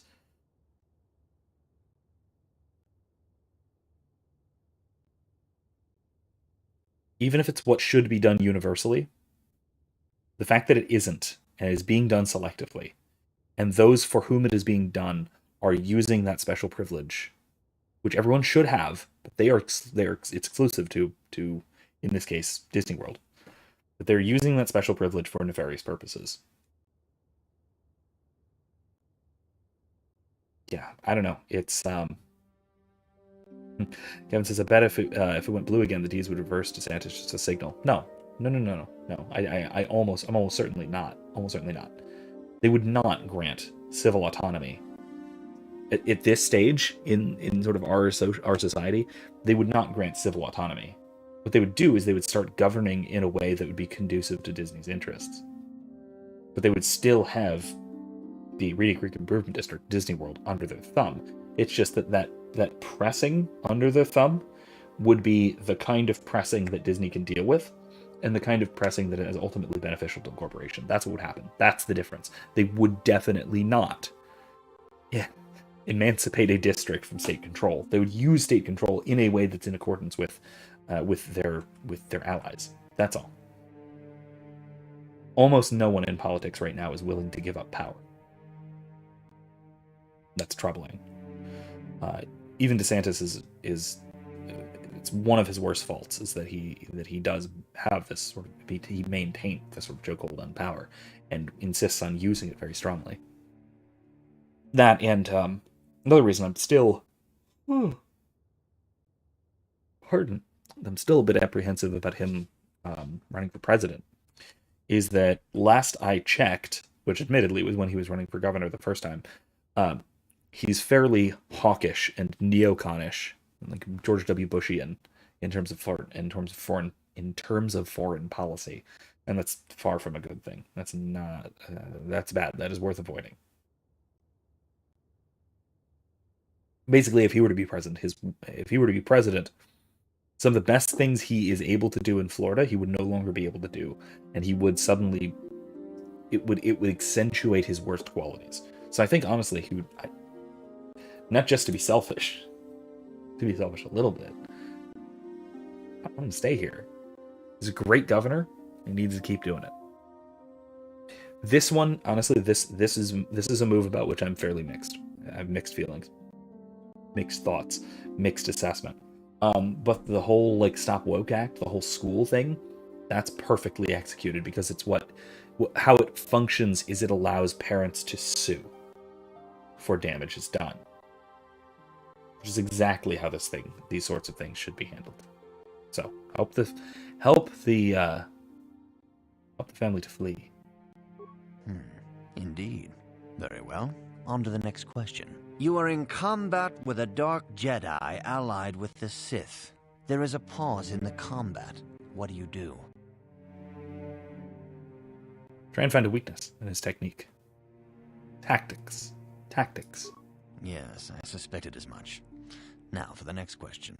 You did, huh? There is a locked door, and your goal lies on the other side. What do you do? Pick the lock? I mean, it depends on what it is, but yeah, let's pick the lock. We're going I am Sentinel, by the way. beginning to see a pattern here, apprentice. I have a feeling about what you would be best at. But first, the final question. You are the head of an enclave on a contested world. The Dark Jedi have infiltrated and are causing unrest across the planet. What do you do?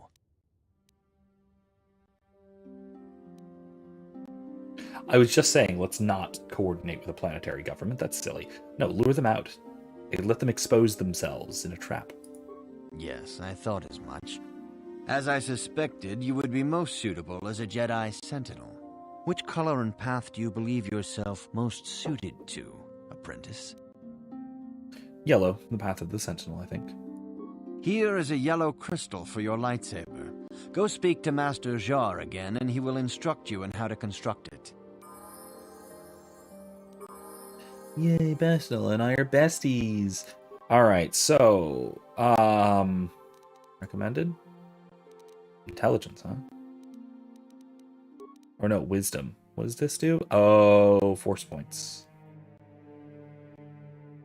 Yeah. Yeah, okay. Skills. We only have 3. Oh, God. That's a class skill. Persuade's a class skill. Awareness.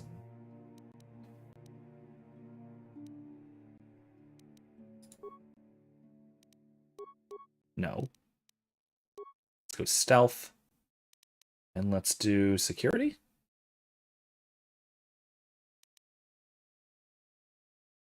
Oh, no, we need persuade. That's right, we need persuade. Darn it. Yeah, that'll have to do. Beats.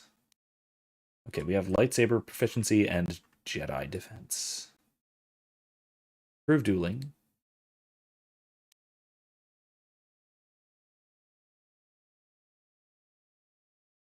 Wait, is there no weapon finesse? Oh no. I might have just completely effed up my build. Like, really bad. Crap. No, I'm not doing 2-weapon fighting. I don't want to do 2-weapon fighting. Not at all. I want... Advanced Jedi defense. Not bad. Improved dueling.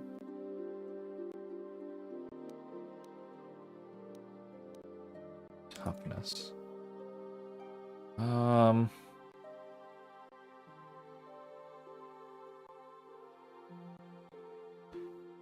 want to get a head start on sleep and go to bed? Okay. Good night, hon. I'll keep an eye on the chat. Thank you.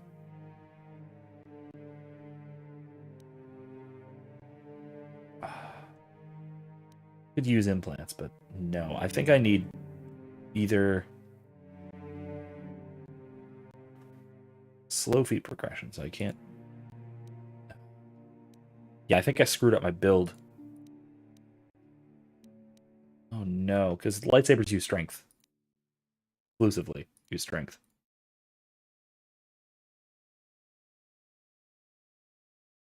Kevin says, Trump will be the nominee in 24. Better or for worse, the GOP is dead without him. You might be right. I think it's probably for worse. It's probably for worse. But you're probably right. Yeah, I think I'm going to go with advanced improved dueling. Yeah. That'll work. Or flurry. No, I need flurry. Because I'm going to get...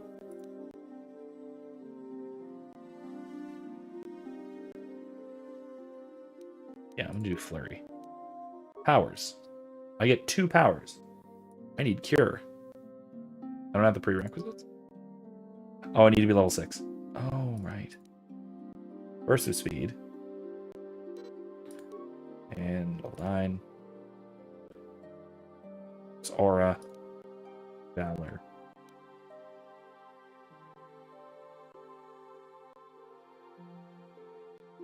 And effect mind. Okay. Let's keep leveling up. Skills.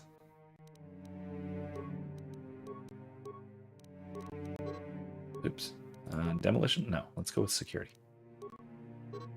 Okay. It's fine. Powers. I get one more. Can't do cure yet. It's fine. Dominate mind. Energy resistance, no. Stun.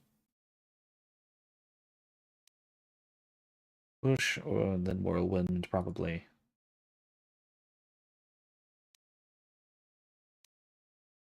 Let's go push, probably. Yeah, let's go push. Nice and universal. Okay.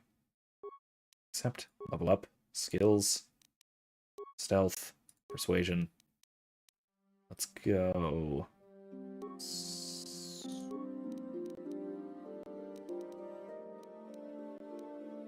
Demolitions this time. Let's keep these three even-ish. Right, feats. Now let's go do dueling.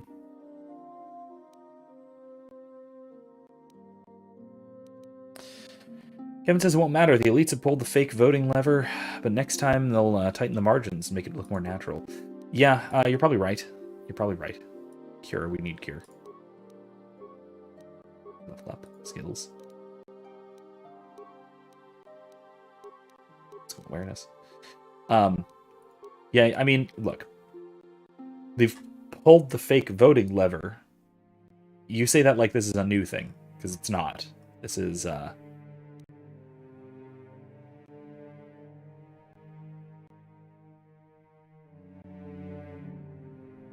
go with Dominate Mind.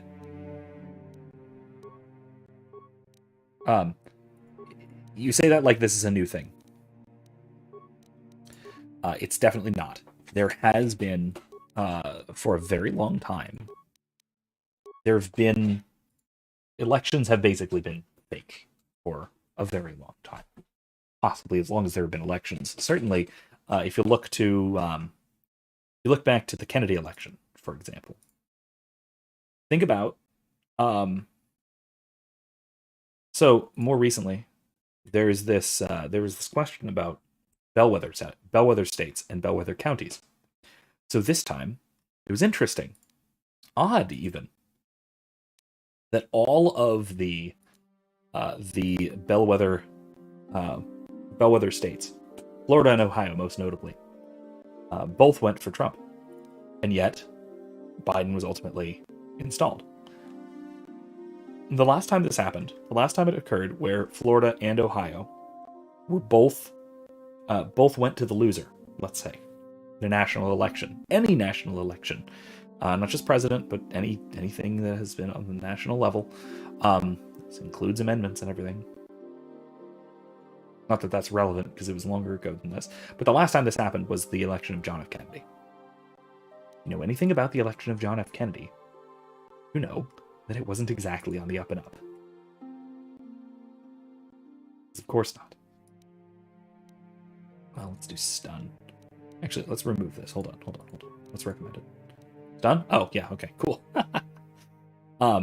So it's not like the whole fake voting thing is anything new. Because of course it's not. It's not new at all. It's not new at all. Demolitions. Night Sense, Force Immunity, Stun. Very cool. Very cool. Should I do Improved Flurry, or should I go with, Oh no, Master Dueling. Master Dueling might be really good.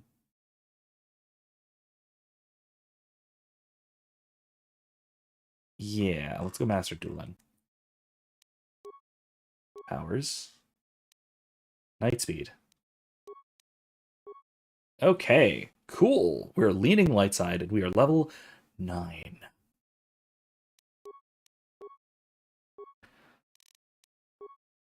Dexterity. Now let's just pump it into intelligence. Pump it into intelligence. The droid is my skill monkey.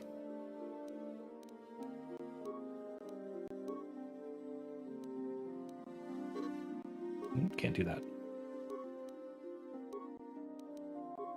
Okay. Anyway. But yeah, this is like I said, that whole thing is assuming that that elections haven't been good. meddled with before. Now that you have selected your crystal, we shall begin the construction It was of just your painfully lightsaber. obvious this time, that's all.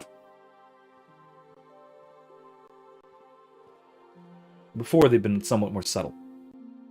Now it's been sort of masked off. Like, there was that article about it, right? What was it, The Atlantic? That article about how the election was fortified. Come on. Anyway. Power crystal, none. Okay, we have no upgrades. So we're just doing regular old lightsaber. Yeah, we got a lightsaber.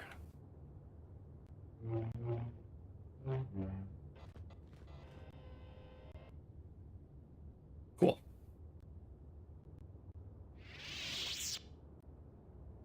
All right.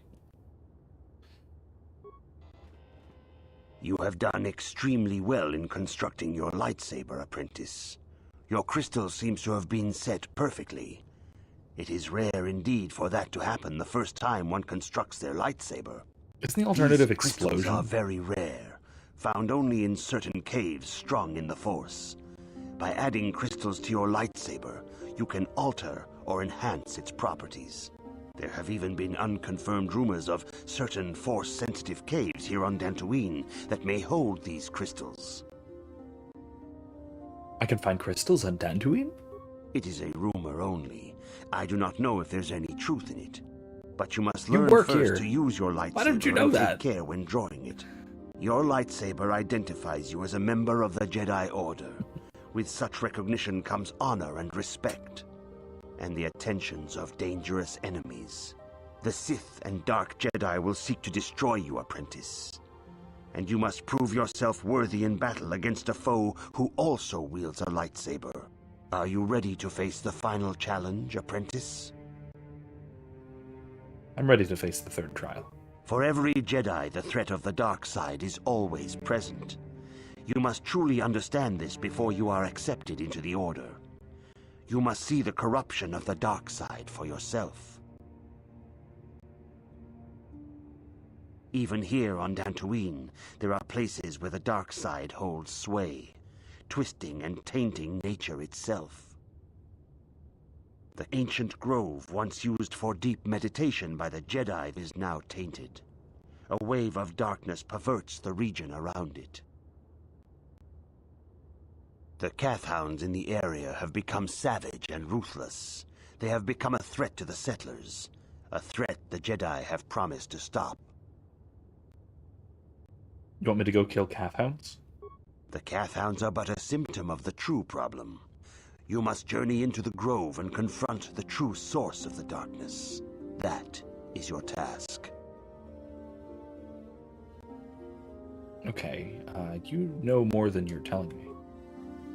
I can say no more. Some things you must see for yourself. Okay. None of the other Jedi at the Academy are permitted to help you in this task. But remember this, my young apprentice.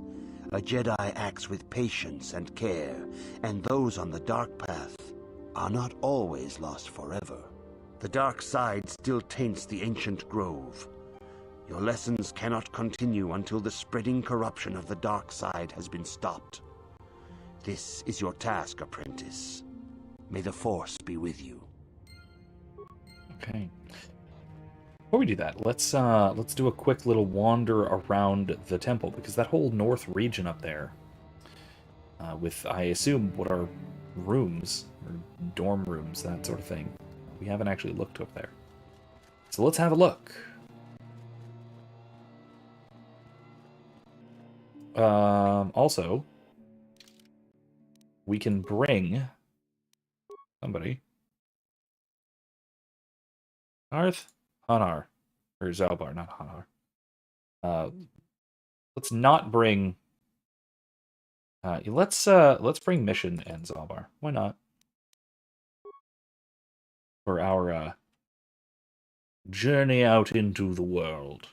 Also, we're going to have to level them. Oh, look, everything's loading. Sorry about that. Yeesh. Not the swirly thing. I should save.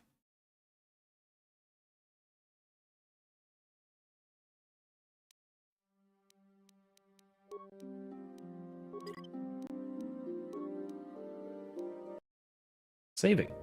Cool. That'll do it. Okay. Let's level up mission. She gets skills. Yeah, that's good. Except sneak attack attributes, dexterity, skills, ended same. Wait. Yeah. Okay, fine. Feats. What's it recommend? Gearhead? Nah, I don't want to do that. I want Master Dueling.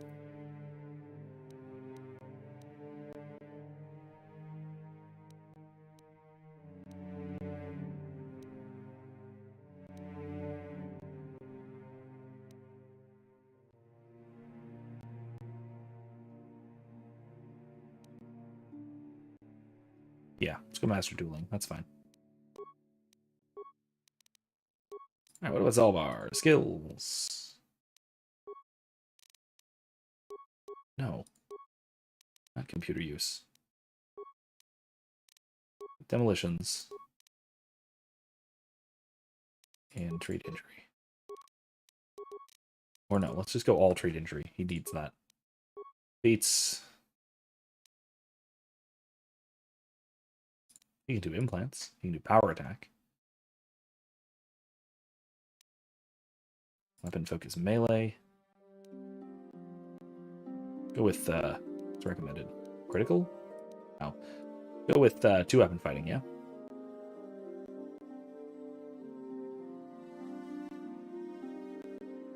Nah, he's best with a big honking sword. So let's do that. And let's go with... I think dueling would be better.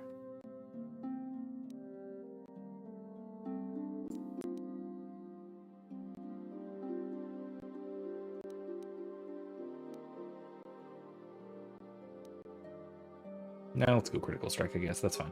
That's fine. Skills. Demolitions. Okay. Accept. Level. Skills. Okay. Beats. What's recommended?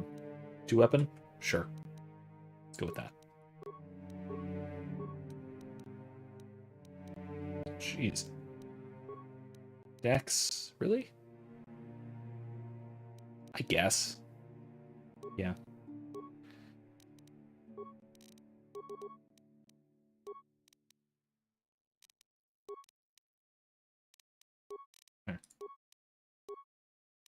Okay. Alright, that'll do. Cool. So, onward.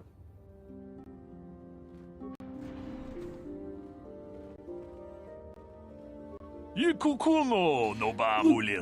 the look of a season, but I clear about you. I dabble in it from time to time. Do you care for a game? Sure, why not? Let's get started. I don't want to wager 120 credits. How about we wager like 50? There we go. Wager 50. Okay, got my side deck.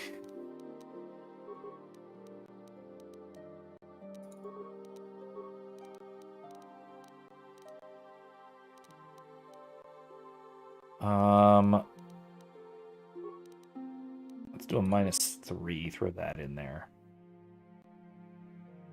Minus cards are just better than plus cards in general. So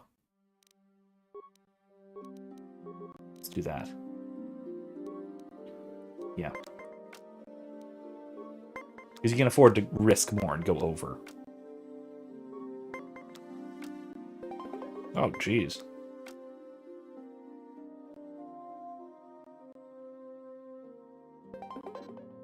Tied. Okay.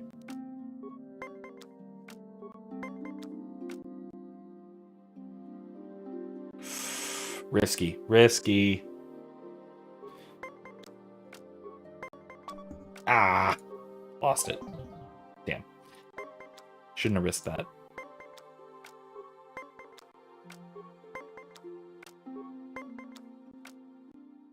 Okay, I'm gonna risk this one again.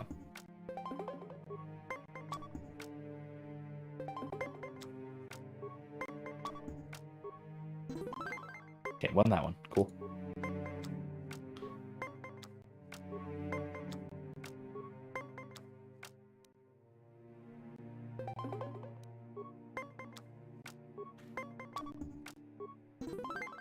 Cool.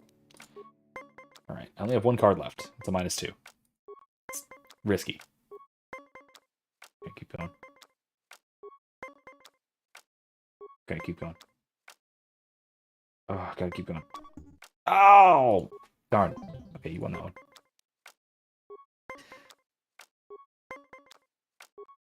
Okay. Oh! Convenient. Alright. Let's just wait and see. Fine. This is a very close one. Very close game.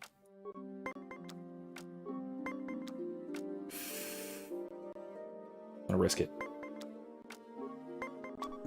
Damn it. Ah, I lost. Okay, well, I lost my 50 credits. Closer than it seemed. Want to try again? No, not right now. I give up. I give up. I'm not very good at Bazak. It's fun, though. I'm not great at it. Actually, you know, I have a thought about what you were saying. Alan Matali. What's he doing here? I have a thought actually about Kevin about what you were saying that they'll know better next time to make it look more natural. I don't agree, actually. I think probably the contrary is more likely to be the case. Subtlety is is just losing its hold on all of our political approaches these days. Political machinations these days have been more and more upfront, even when it's been just blatantly evil and illegal. There is no subtlety in politics anymore.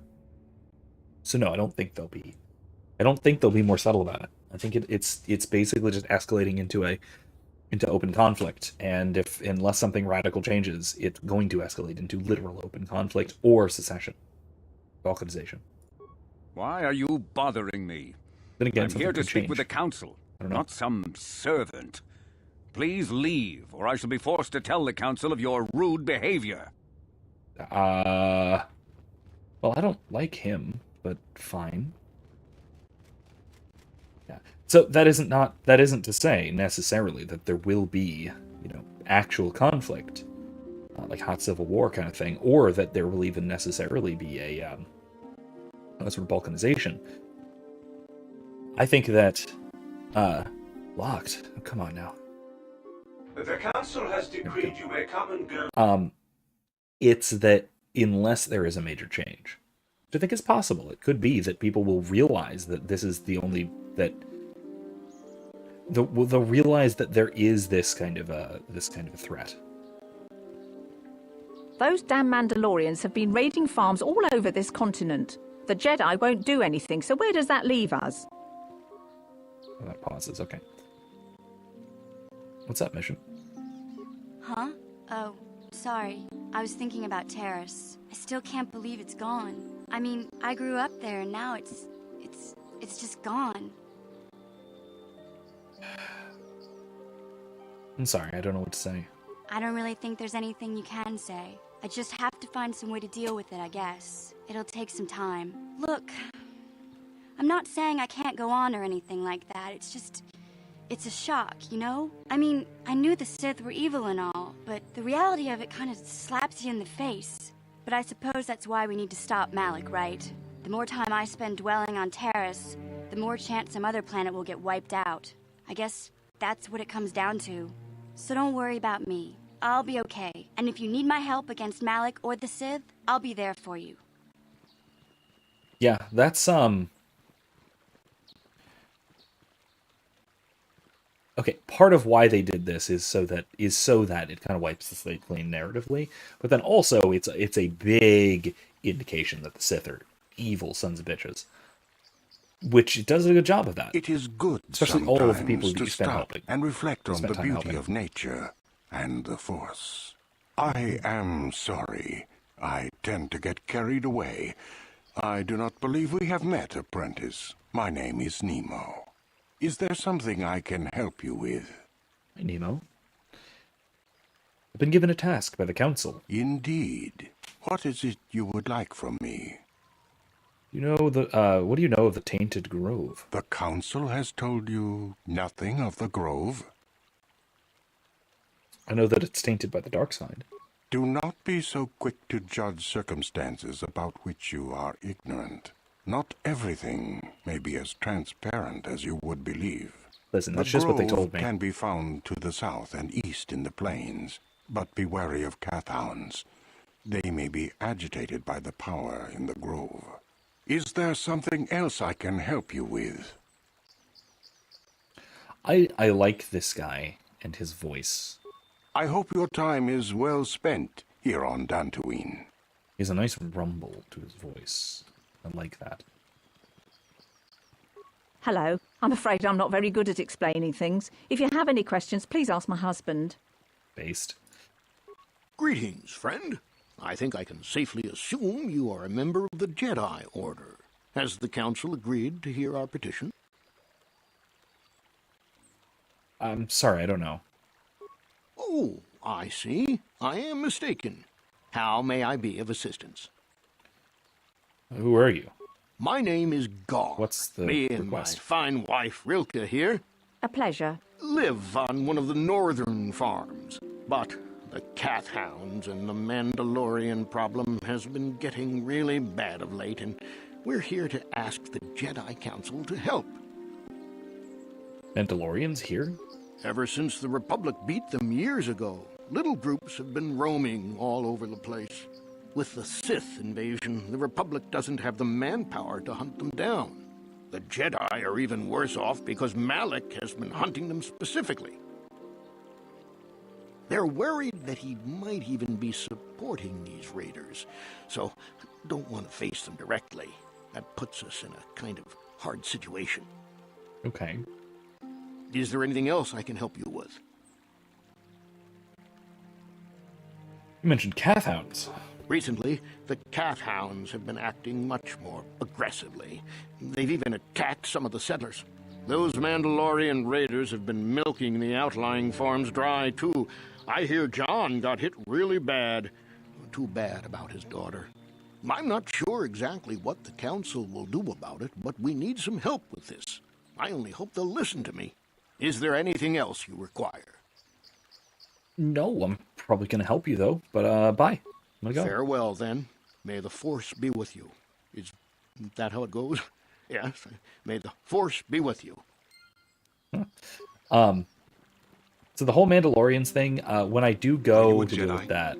How long can you people continue to sit by and probably claim you gonna bring protect us? Canderous. Protectors. Ha! You sit in your enclave safe from the Mandalorians while we suffer. What are you talking about? Those Mandalorian brutes have killed my daughter. They came to our land demanding our livelihood. But Ilsa, my Ilsa, said no. They killed her? There was nothing I could do. Too many of the Mandalorians and their Duros allies. I've come here to ask you, please, there's a Master Duros Jedi, right behind you. stop these raiders and get revenge for my daughter.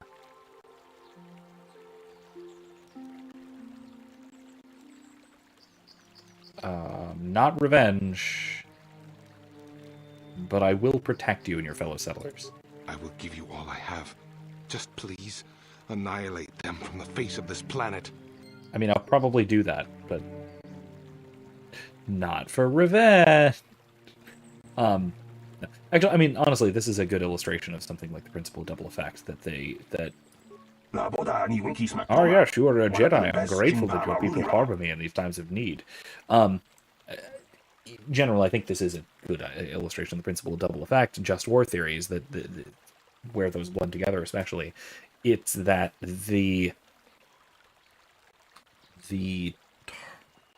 wiping out of the Mandalorians, killing them, is necessary. First of all, they're non-innocents, and killing them is a way of the necessary way of protecting the innocent people here on Dantooine.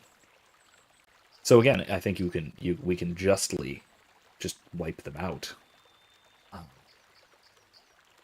because otherwise they're not going to be driven off, because that would require driving them off of a planet. They would have to get passage off the planet, basically, and then go bother somebody else. And that would just leave them bothering somebody else.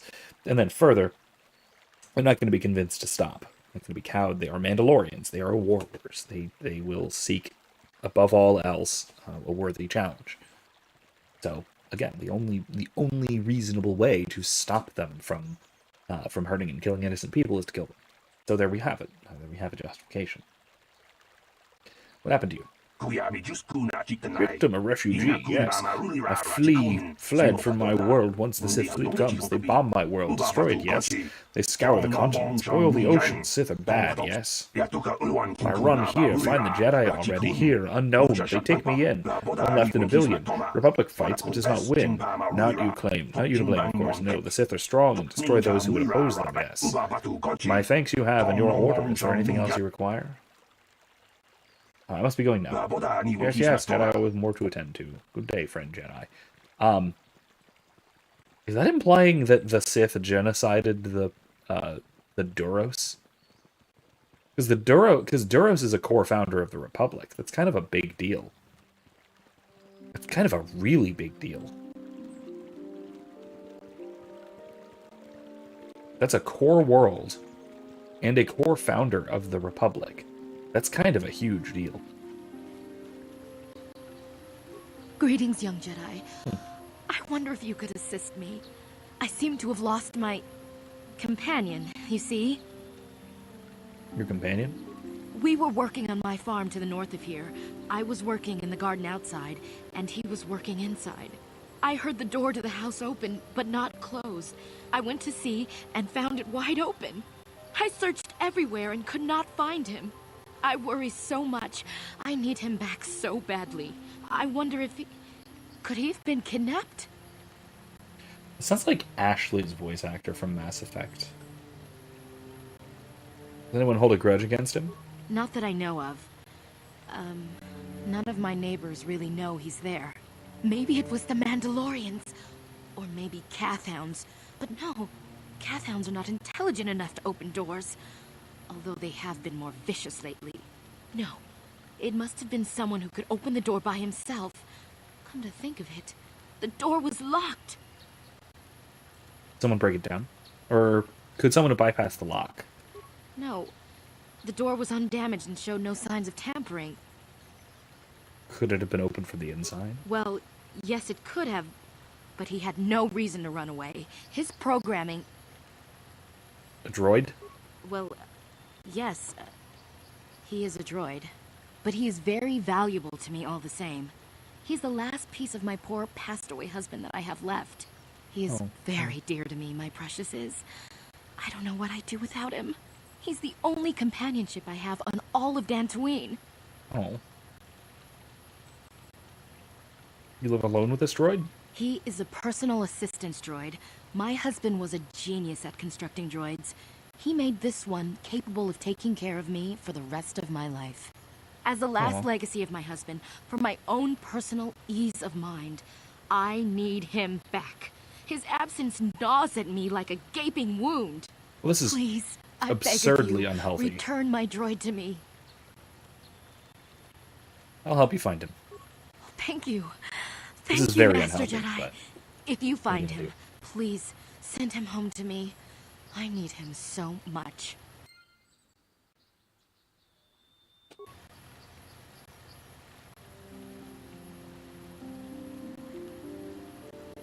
I don't know whether the bonk is appropriate here, but I don't know.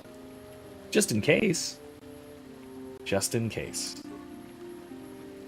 Adam. Greetings, fellow sentient. I notice that you are not heavily armed, or at least not heavily armed enough. Please allow myself to introduce myself. I am Adam, a simple merchant with a noble purpose. noble, are you? Yes, noble it is. The settlers and noble humans of Dantooine have been plagued by Cathounds, raiders, and fears and troubles of late.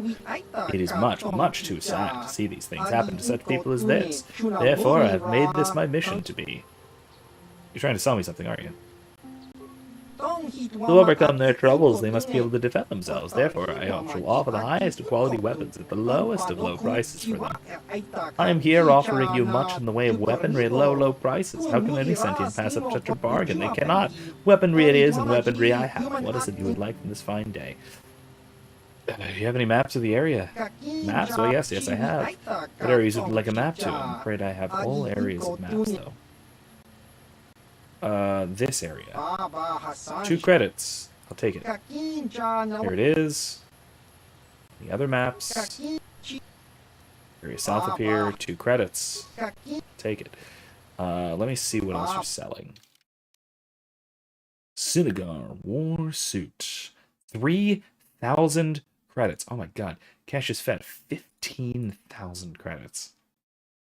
Bronzium light armor. I could almost afford that, but not quite. Okay. Well, let's see if we can sell then. Clothing? No. Davik's Warsuit. Somebody needs this. Somebody who can use medium armor needs Davik's Warsuit. Maybe Karth. Maybe even Canderous. I don't know. Light battle armor. I could sell that. Stun baton. I should probably keep. I don't need that many of those.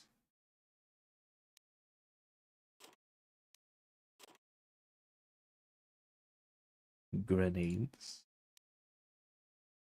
Davik stuff. Data pad.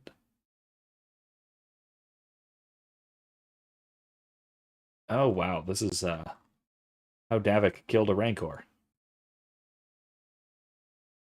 Armor reinforcements, gun mods. Droid armor plating. Actually, might still need some of that. So, alright, cool. That'll do for now. We'll probably pick up some of that later. Oh, hey, Cathounds.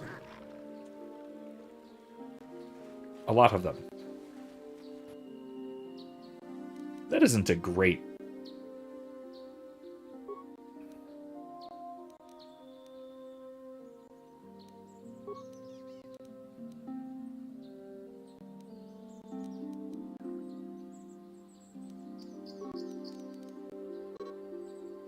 Protected by armor.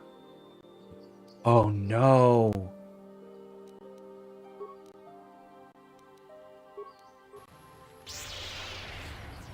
Uh-oh. I'll show you. I need to switch my armor.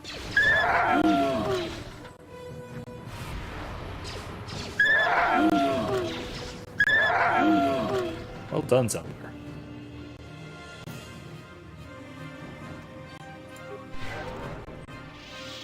Yeah, I need to switch out too. Honestly, yeah, no, I'm better off just using regular clothing. I cannot believe that.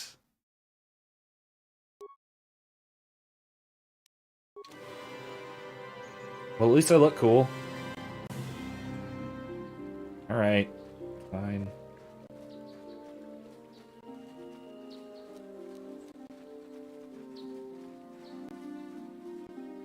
Not the metallic rounds.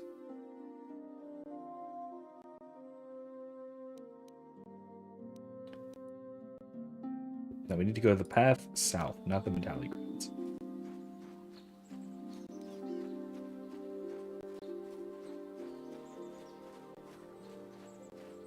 More Cathounds.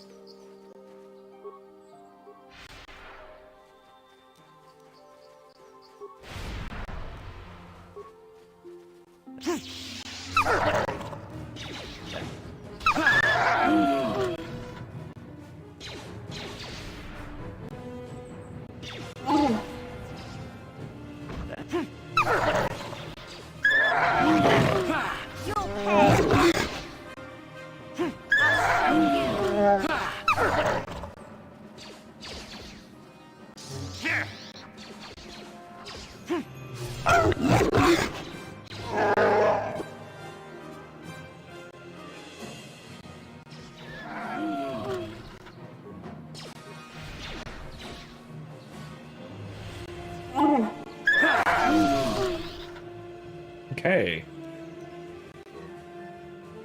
I'm low on force.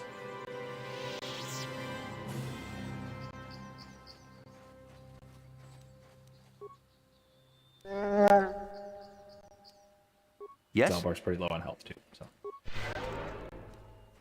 Oof.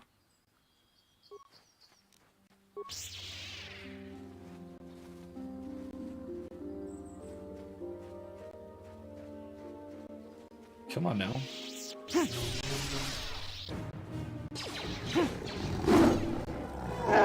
never get me.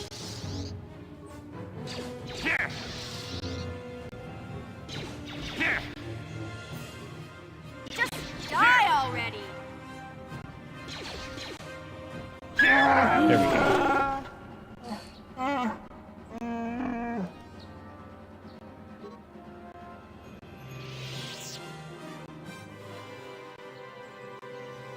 Okay, yeah, I need to do something about this low force points thing.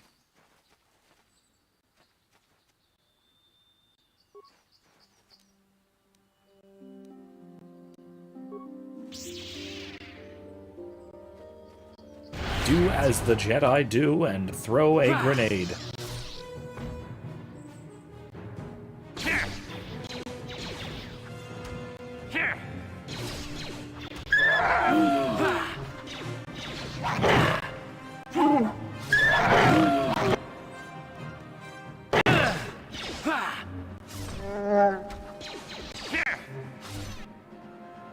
Somewhere's down. That's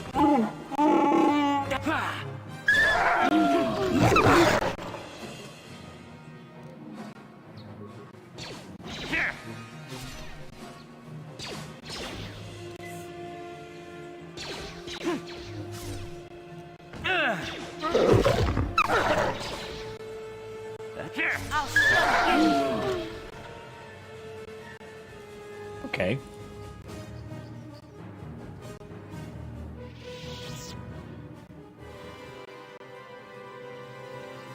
I don't need to go to the strange ruins. I need to go here. The path south. But I also definitely need to cure everyone a bit. Everyone's still hurting pretty bad. This is Zalbar needs. Yeah? Yes?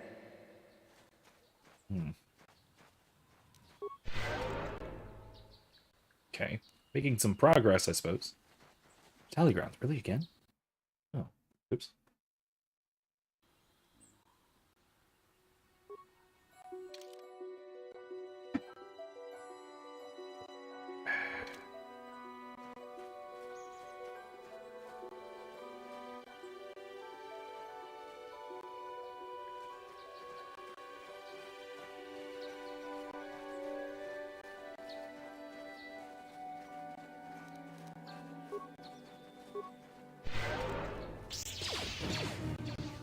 Wait, what? Oh, hello.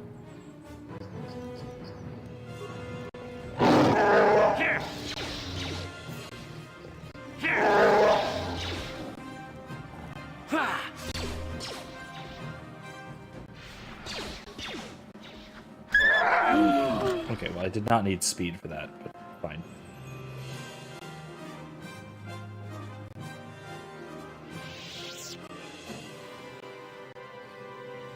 Yeah? What? Okay, to the grove.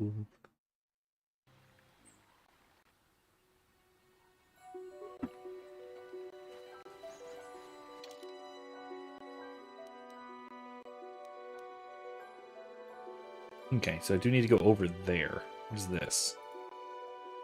The path south.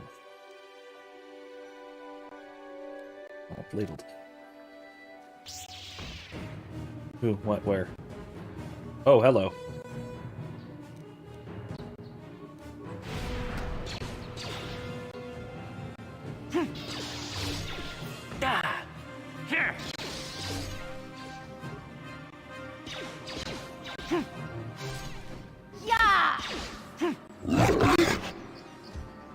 Here. Take that.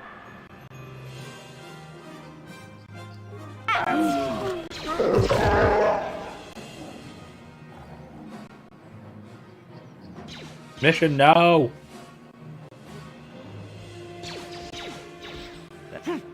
You'll never get me. Here.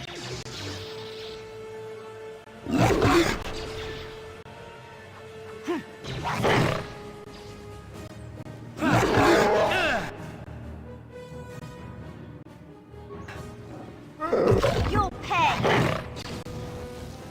Here.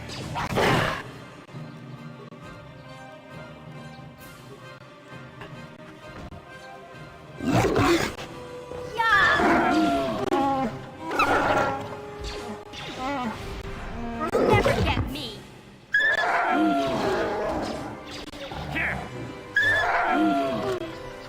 Oof. Okay, everybody's hurt. This is getting rough. Mission, that was all your fault. What did we learn?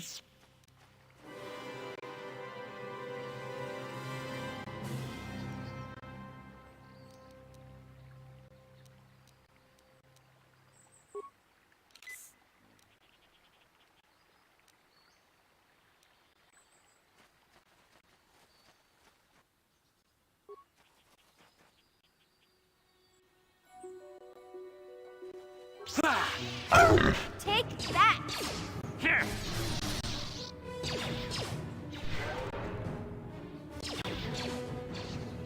Here.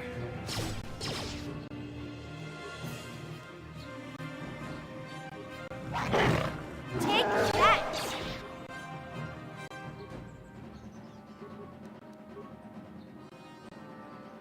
Sure.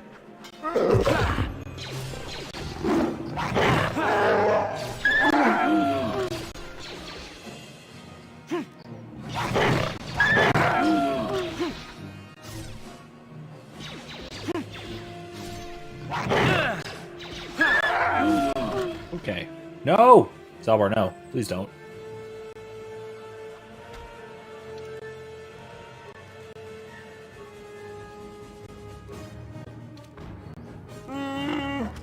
That hurt, I Take that.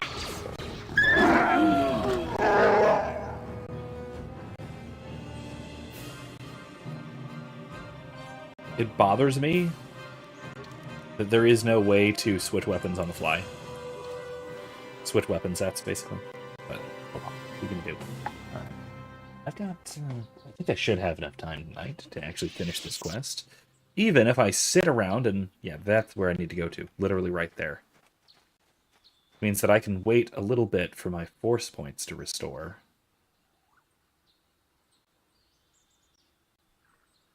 I think how it works is they wait to recharge until you're not using the force for a little bit, because look, they're growing now down there. Because I need probably all of my force to just cure, to just heal everybody completely. Oh gosh. That was rough. It was very rough. Anyway. So, I am, speaking of the video that the lightsaber was in last time, I am still going to be talking about On the Fall of the Devil tomorrow. Tomorrow in class and Thursday. I'm actually not missing any more classes. Oddly enough, I've been warning the class the whole time to be like, all right, watch out, guys. I got a baby expecting any minute now, so I might need to cancel class at some point. And looks like we're good to go tomorrow. So in any case, here we go. Get some of this. A little bit more. And I'll use one of those. Top them off. All right. So, as I was saying though, that I think it's actually quite relevant to the part that we're actually starting with next week is the part about that's most relevant to that video that I was talking about when I talked about Force Ghosts and the Fall of the Devil, talking about the difference between, or the similarities, I guess I should say, between the fall of Satan on the one hand Satan's primal sin and how Satan damns himself for all of eternity, how God tricked Satan into damning himself for all of eternity, and then also on the other hand, the false lure of the dark side in Star Wars. And I love this comparison because in both cases, Satan and the Sith are pursuing selfish advantage for selfish reasons, and because they are pursuing it as an end, and the way that they are pursuing it selfishly in terms of turning in upon oneself, that because of that neither will achieve it, and one can only achieve, as Christ said, only he who gives up his life may have it, may keep it. This is the very same point. The one who tries so hard to hold on to life at the expense of all else, the Sith in particular, who seek immortality more than anything. I will be your doom. Good luck, I suppose. Alright, first of all, get out of here. Ow!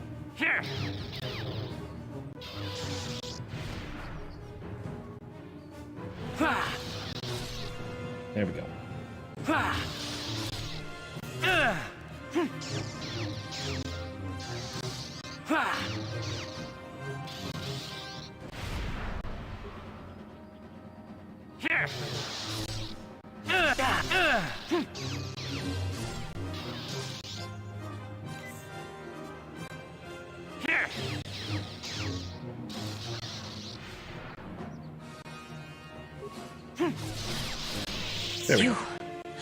You are strong. Stronger than me, even in my darkness. Why did you attack me? I am Juhani, and this is my grove. This is the place of my dark power. This is the place you have invaded. When I embraced the dark side, this is where I sought my solace. It is mine. See, it's this graspingness. It's this need to hold on to things, to grab, this acquisitiveness, and not just acquisitiveness, but jealousy. Gripping so hard onto something is exactly how you lose your grip on it. Or how you can have it stripped away from you, have it taken from you. And so by... Well, I mean, actually, a good Star Wars comparison to this would be not even speaking to a Sith, not even speaking to a Darksider at all, but what Leia said to Tarkin, that the more you tighten your grip, the more star systems will slip through your fingers. That's the whole problem with tyranny. To tyrannize and to absolutize one's control is to try so desperately to delimit what one can control, means that more and more is going to be out on the periphery, that's going to be beyond one's control, and that is going to become a threat, because one is holding with such power, or attempting to hold with such power.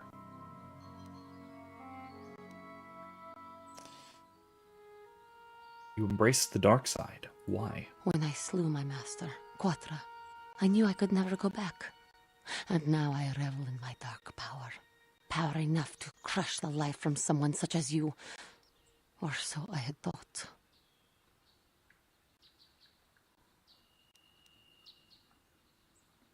So you're very... This is kind of edgy. But understandable. You slew Quatra, your master. Yes. I struck her down in the middle of training, consumed by my anger, embracing the power of hate.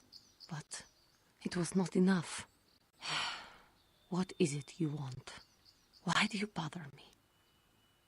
I mean, you did just attack me.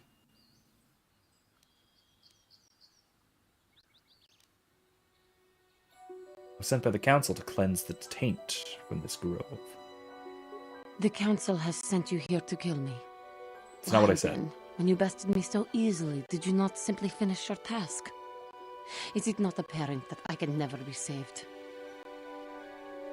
I have no desire to kill you, Juhani. You do not? I am pathetic.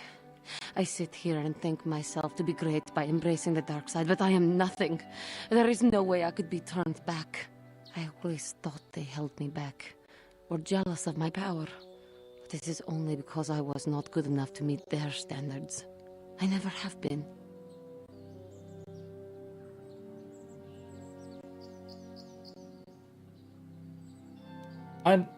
I'm not going to go the flirting way.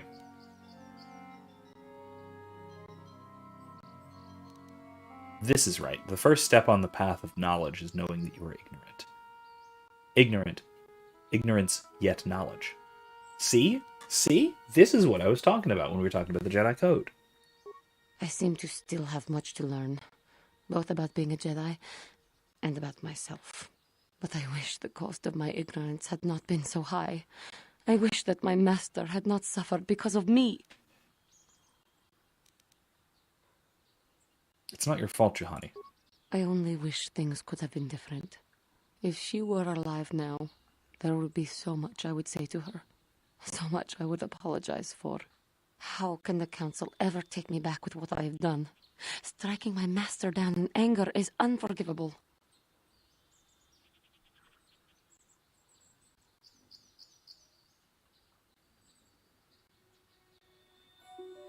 Don't worry, Juhani.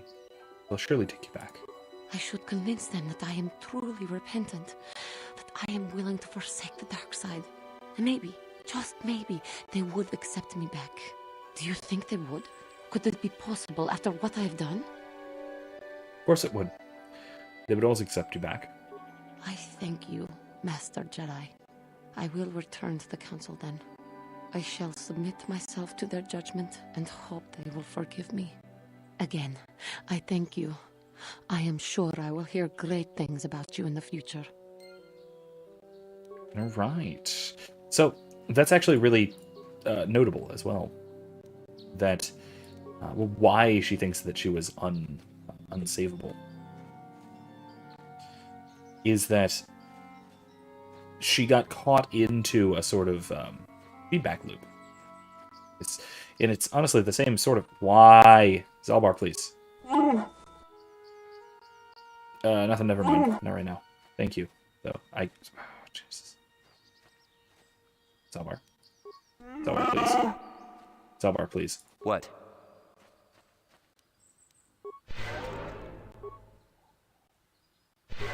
Thrantis.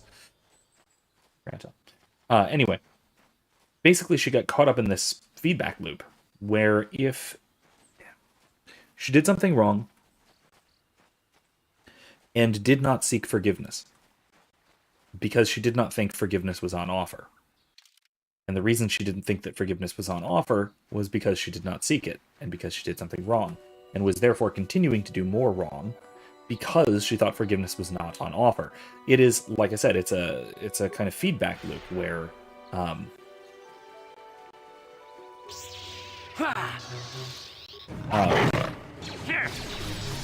where it's basically impossible to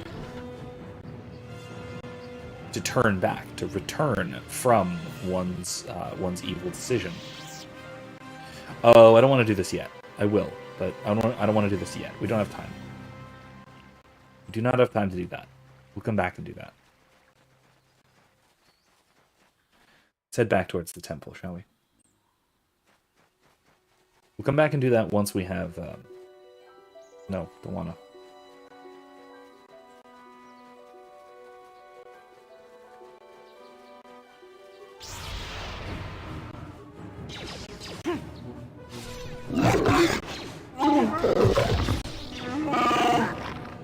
Just stop. Where's there more of them?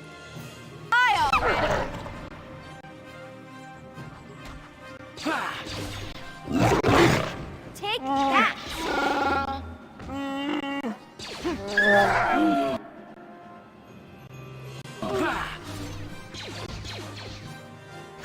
You'll pay. There we go.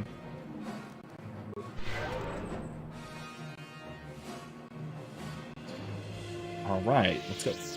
So, anyway, what I was saying But I think it's... Oh, this is the Metalli residence, isn't it?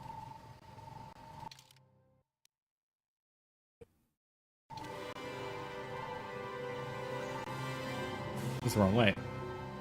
Took a wrong turn. This is, I think, the same sort of feedback mechanism that that exists, well, first of all, with Satan and the demons, then also with human beings post-mortem, which is why the post-mortem salvation is not a possibility. It is because our... Hey, Big Z, we gotta do something about your breath. I didn't want to say anything, but it's bad. Worse than usual, which is hard to believe. In fact, now that I think about it, your breath has been pretty rancid ever since we rescued you from those Gamorrean slavers. What'd they feed you, buddy? They didn't. I wasn't their guest mission. I was a prisoner. I don't think they cared much what happened to me.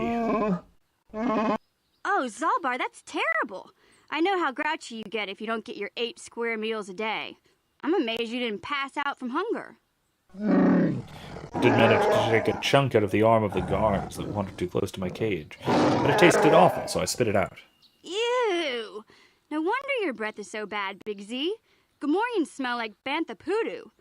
We'll have to pick you up a toothbrush to clean that stench out of your choppers. Oh my god, why don't you have one? Wookiees do not brush their teeth, mission. It just isn't done. What humiliation will you use on me next? A comb? Okay, relax. No toothbrush. Sheesh.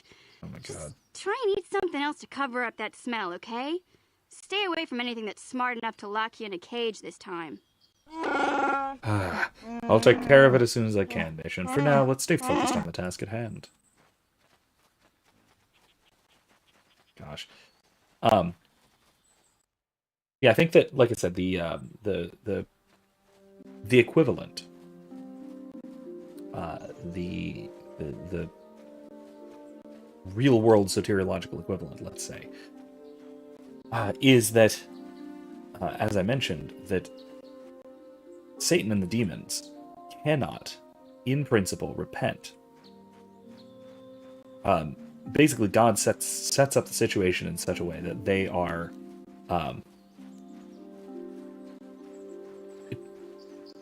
eternally, voluntarily, and spontaneously choosing to turn away from God.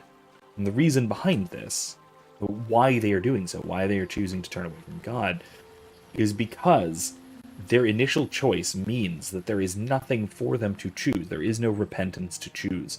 Any repentance that they could choose would only be, or could only be, for selfish, personal gain reasons. And because of this, they can't repent selflessly. They cannot actually turn back to God. They would only be turning further in upon themselves. And so God sets them up and sets up the choice in such a way that once they choose to turn away from God, they are eternally choosing to turn away from God. Freely, voluntarily, and spontaneously. Not by coercion, not by trickery, not by nothing. It's just God got them, put them into a situation such that their choice was an eternal one. And the same winds up applying in this sort of feedback mechanism loop for us post-death, because nothing changes about us. We don't gain new information, we don't gain new insights, we don't get this new... We don't change in the same way that we do within time, within our lives. And so this is why you can turn someone away, you can help someone to turn away from evil, or from sin, or from the dark side in this case. Just like Hain was able to turn Juhani, has been able to draw her back to repentance. In this case, by defeating her. By foiling her idea that she can have this little domain of her own in the dark side. Hey there, what can I do for you? I want to talk about your brother. I was a little snappish when we last talked. I'm sorry about that. I get a little touchy when it comes to Griff. It's kind of embarrassing telling people about him. Why is that? It's complicated. Griff wasn't the most popular guy. He had his faults. But I still loved him, you know? Sometimes people don't understand. I never knew my parents. My brother always looked out for me. He's the one who brought me here to Tars. I was just a kid, only 5. But I remember the trip, if you could call it that. We were stuffed inside a packing crate in a starfreighter's cargo hold with just enough food and water to make the trip. Not exactly first class, you know? Jeez. How could your brother do that to a 5-year-old child? I don't know the whole story. I was pretty young, but my brother owed a lot of money. Might even have been a few arrest warrants out for him, I don't know. I see. The only way to get off the planet was to smuggle ourselves out. I mean, I don't want to make it sound like we were criminals. Well, maybe my brother was. Mm-hmm. See, this is why I don't like to talk about it. It makes Griff sound worse than he really was. My brother had his problems, but he always looked out for me. His family. You have to stick by your family. Yeah, that's what I'm trying to say. Without my brother, I don't know where I'd be. He gambled and drank, and he was always borrowing money for his latest get-rich-quick scheme. But he had a good heart, you know? He taught me how to survive. He showed me how to slice into a computer security system, how to get inside a locked building without the entrance codes, and how to spot a wealthy mark for a quick shell game. Sounds like he was nothing but a petty criminal, honestly. Hey, you don't know what it's like. You need those skills here in the lower city. Griff did right by There. me. We're not I here really anymore. miss him since he left. I keep hoping he'll come back someday. He promised me he would. Why'd he leave? He fell in with a bad crowd. It's all Lena's fault. She's the one who took him from me. Just batted those long lashes at him and off he went. What are you talking about? What happened? I don't want to talk about Griff and Lena. Just the thought of that space tramp makes my blood boil. Subject's closed as far as I'm concerned. If I'm gonna be any help to you, I can't be worrying about my brother running off with some intergalactic skank. So is there something else you need? Oof. No, that's it. Never mind. Okay, have it your way. Running off with some intergalactic skank. That's pleasant. All right, let's return to the council. See what they have to say about. Oh, Johanny. Hello.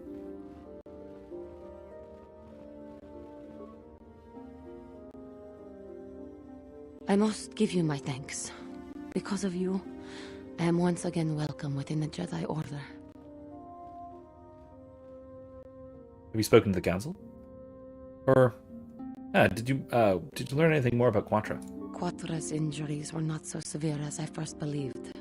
I was foolish to believe I could harm a master such as she with my clumsy efforts. The fierce confrontation between us was nothing more than part of my training.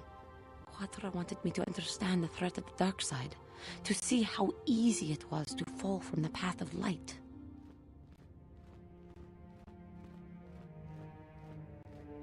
Where's Quattro now? After our last battle, Quattra had nothing left to teach me. I needed time alone to explore the turmoil of my own spirit. Only then was I ready to follow a guide. You.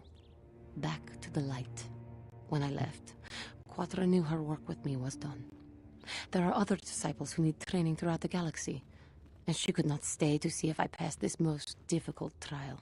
With your help, I don't like that. I have passed this difficult trial. The Council now feels I am ready to continue with my training, though they have asked me to wait here for the time being. Hey, I'm glad to see you're not getting hung up on all this. The past is in the past, you know? You've been given another chance to prove yourself. I hope you use it well. I do not know what the Council has in store for me, but I will trust in the Force and the way of the Jedi to help me through whatever is to come. Nice. Very nice.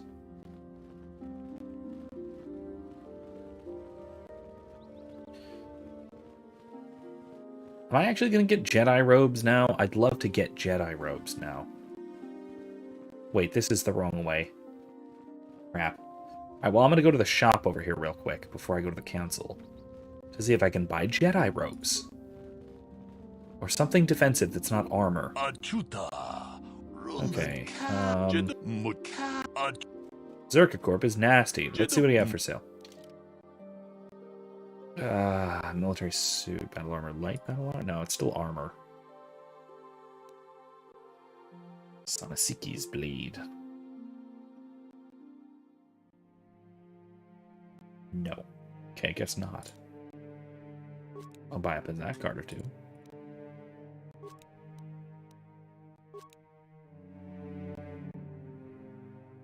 No. Okay, so no, they don't have,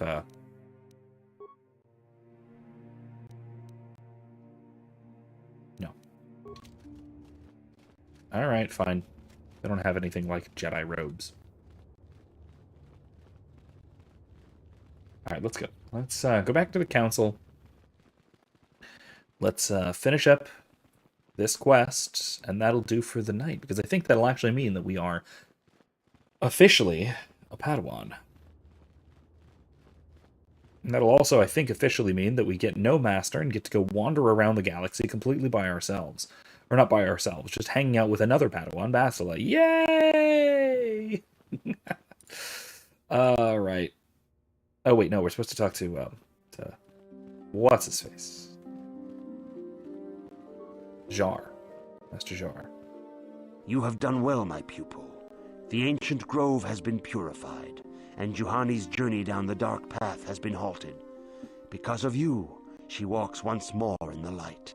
But though she was saved, do not dismiss what happened to her. Juhani is both dedicated and true to the ideals of the Order, yet she was still vulnerable to the dark side, as are we all. She struck her master in anger during her training and injured her greatly. But it was Quatra's choice to test Juhani this way, and it seems to have made its point. Juhani has been redeemed. That is very harsh. And you have passed your final test. Congratulations, apprentice. Or should I say, congratulations, Padawan. You have proven yourself worthy of joining the Jedi. Let me be the first to welcome you as a full-fledged member of our order. Nice. Does that mean I get a cool robes or anything, or no? No, I do. Yay, I do. There we go. Finally. Alright, yeah, that's better. That's better. Anything I can modify?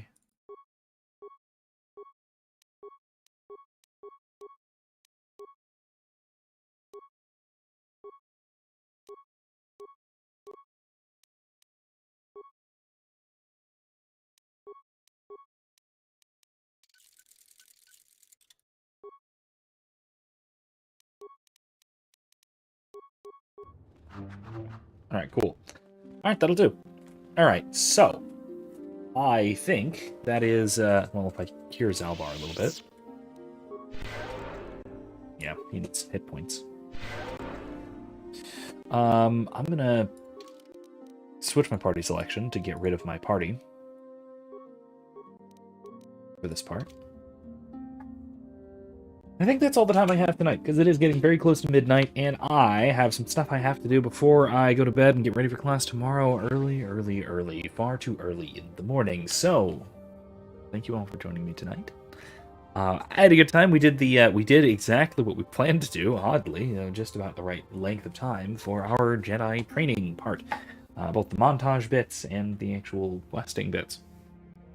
Which is very nice. Glad we timed this so well. Next time, we have some more stuff to do on Dantooine. Excuse me, because there's a lot of stuff to do on Dantooine. We're probably going to be doing more quests and things there.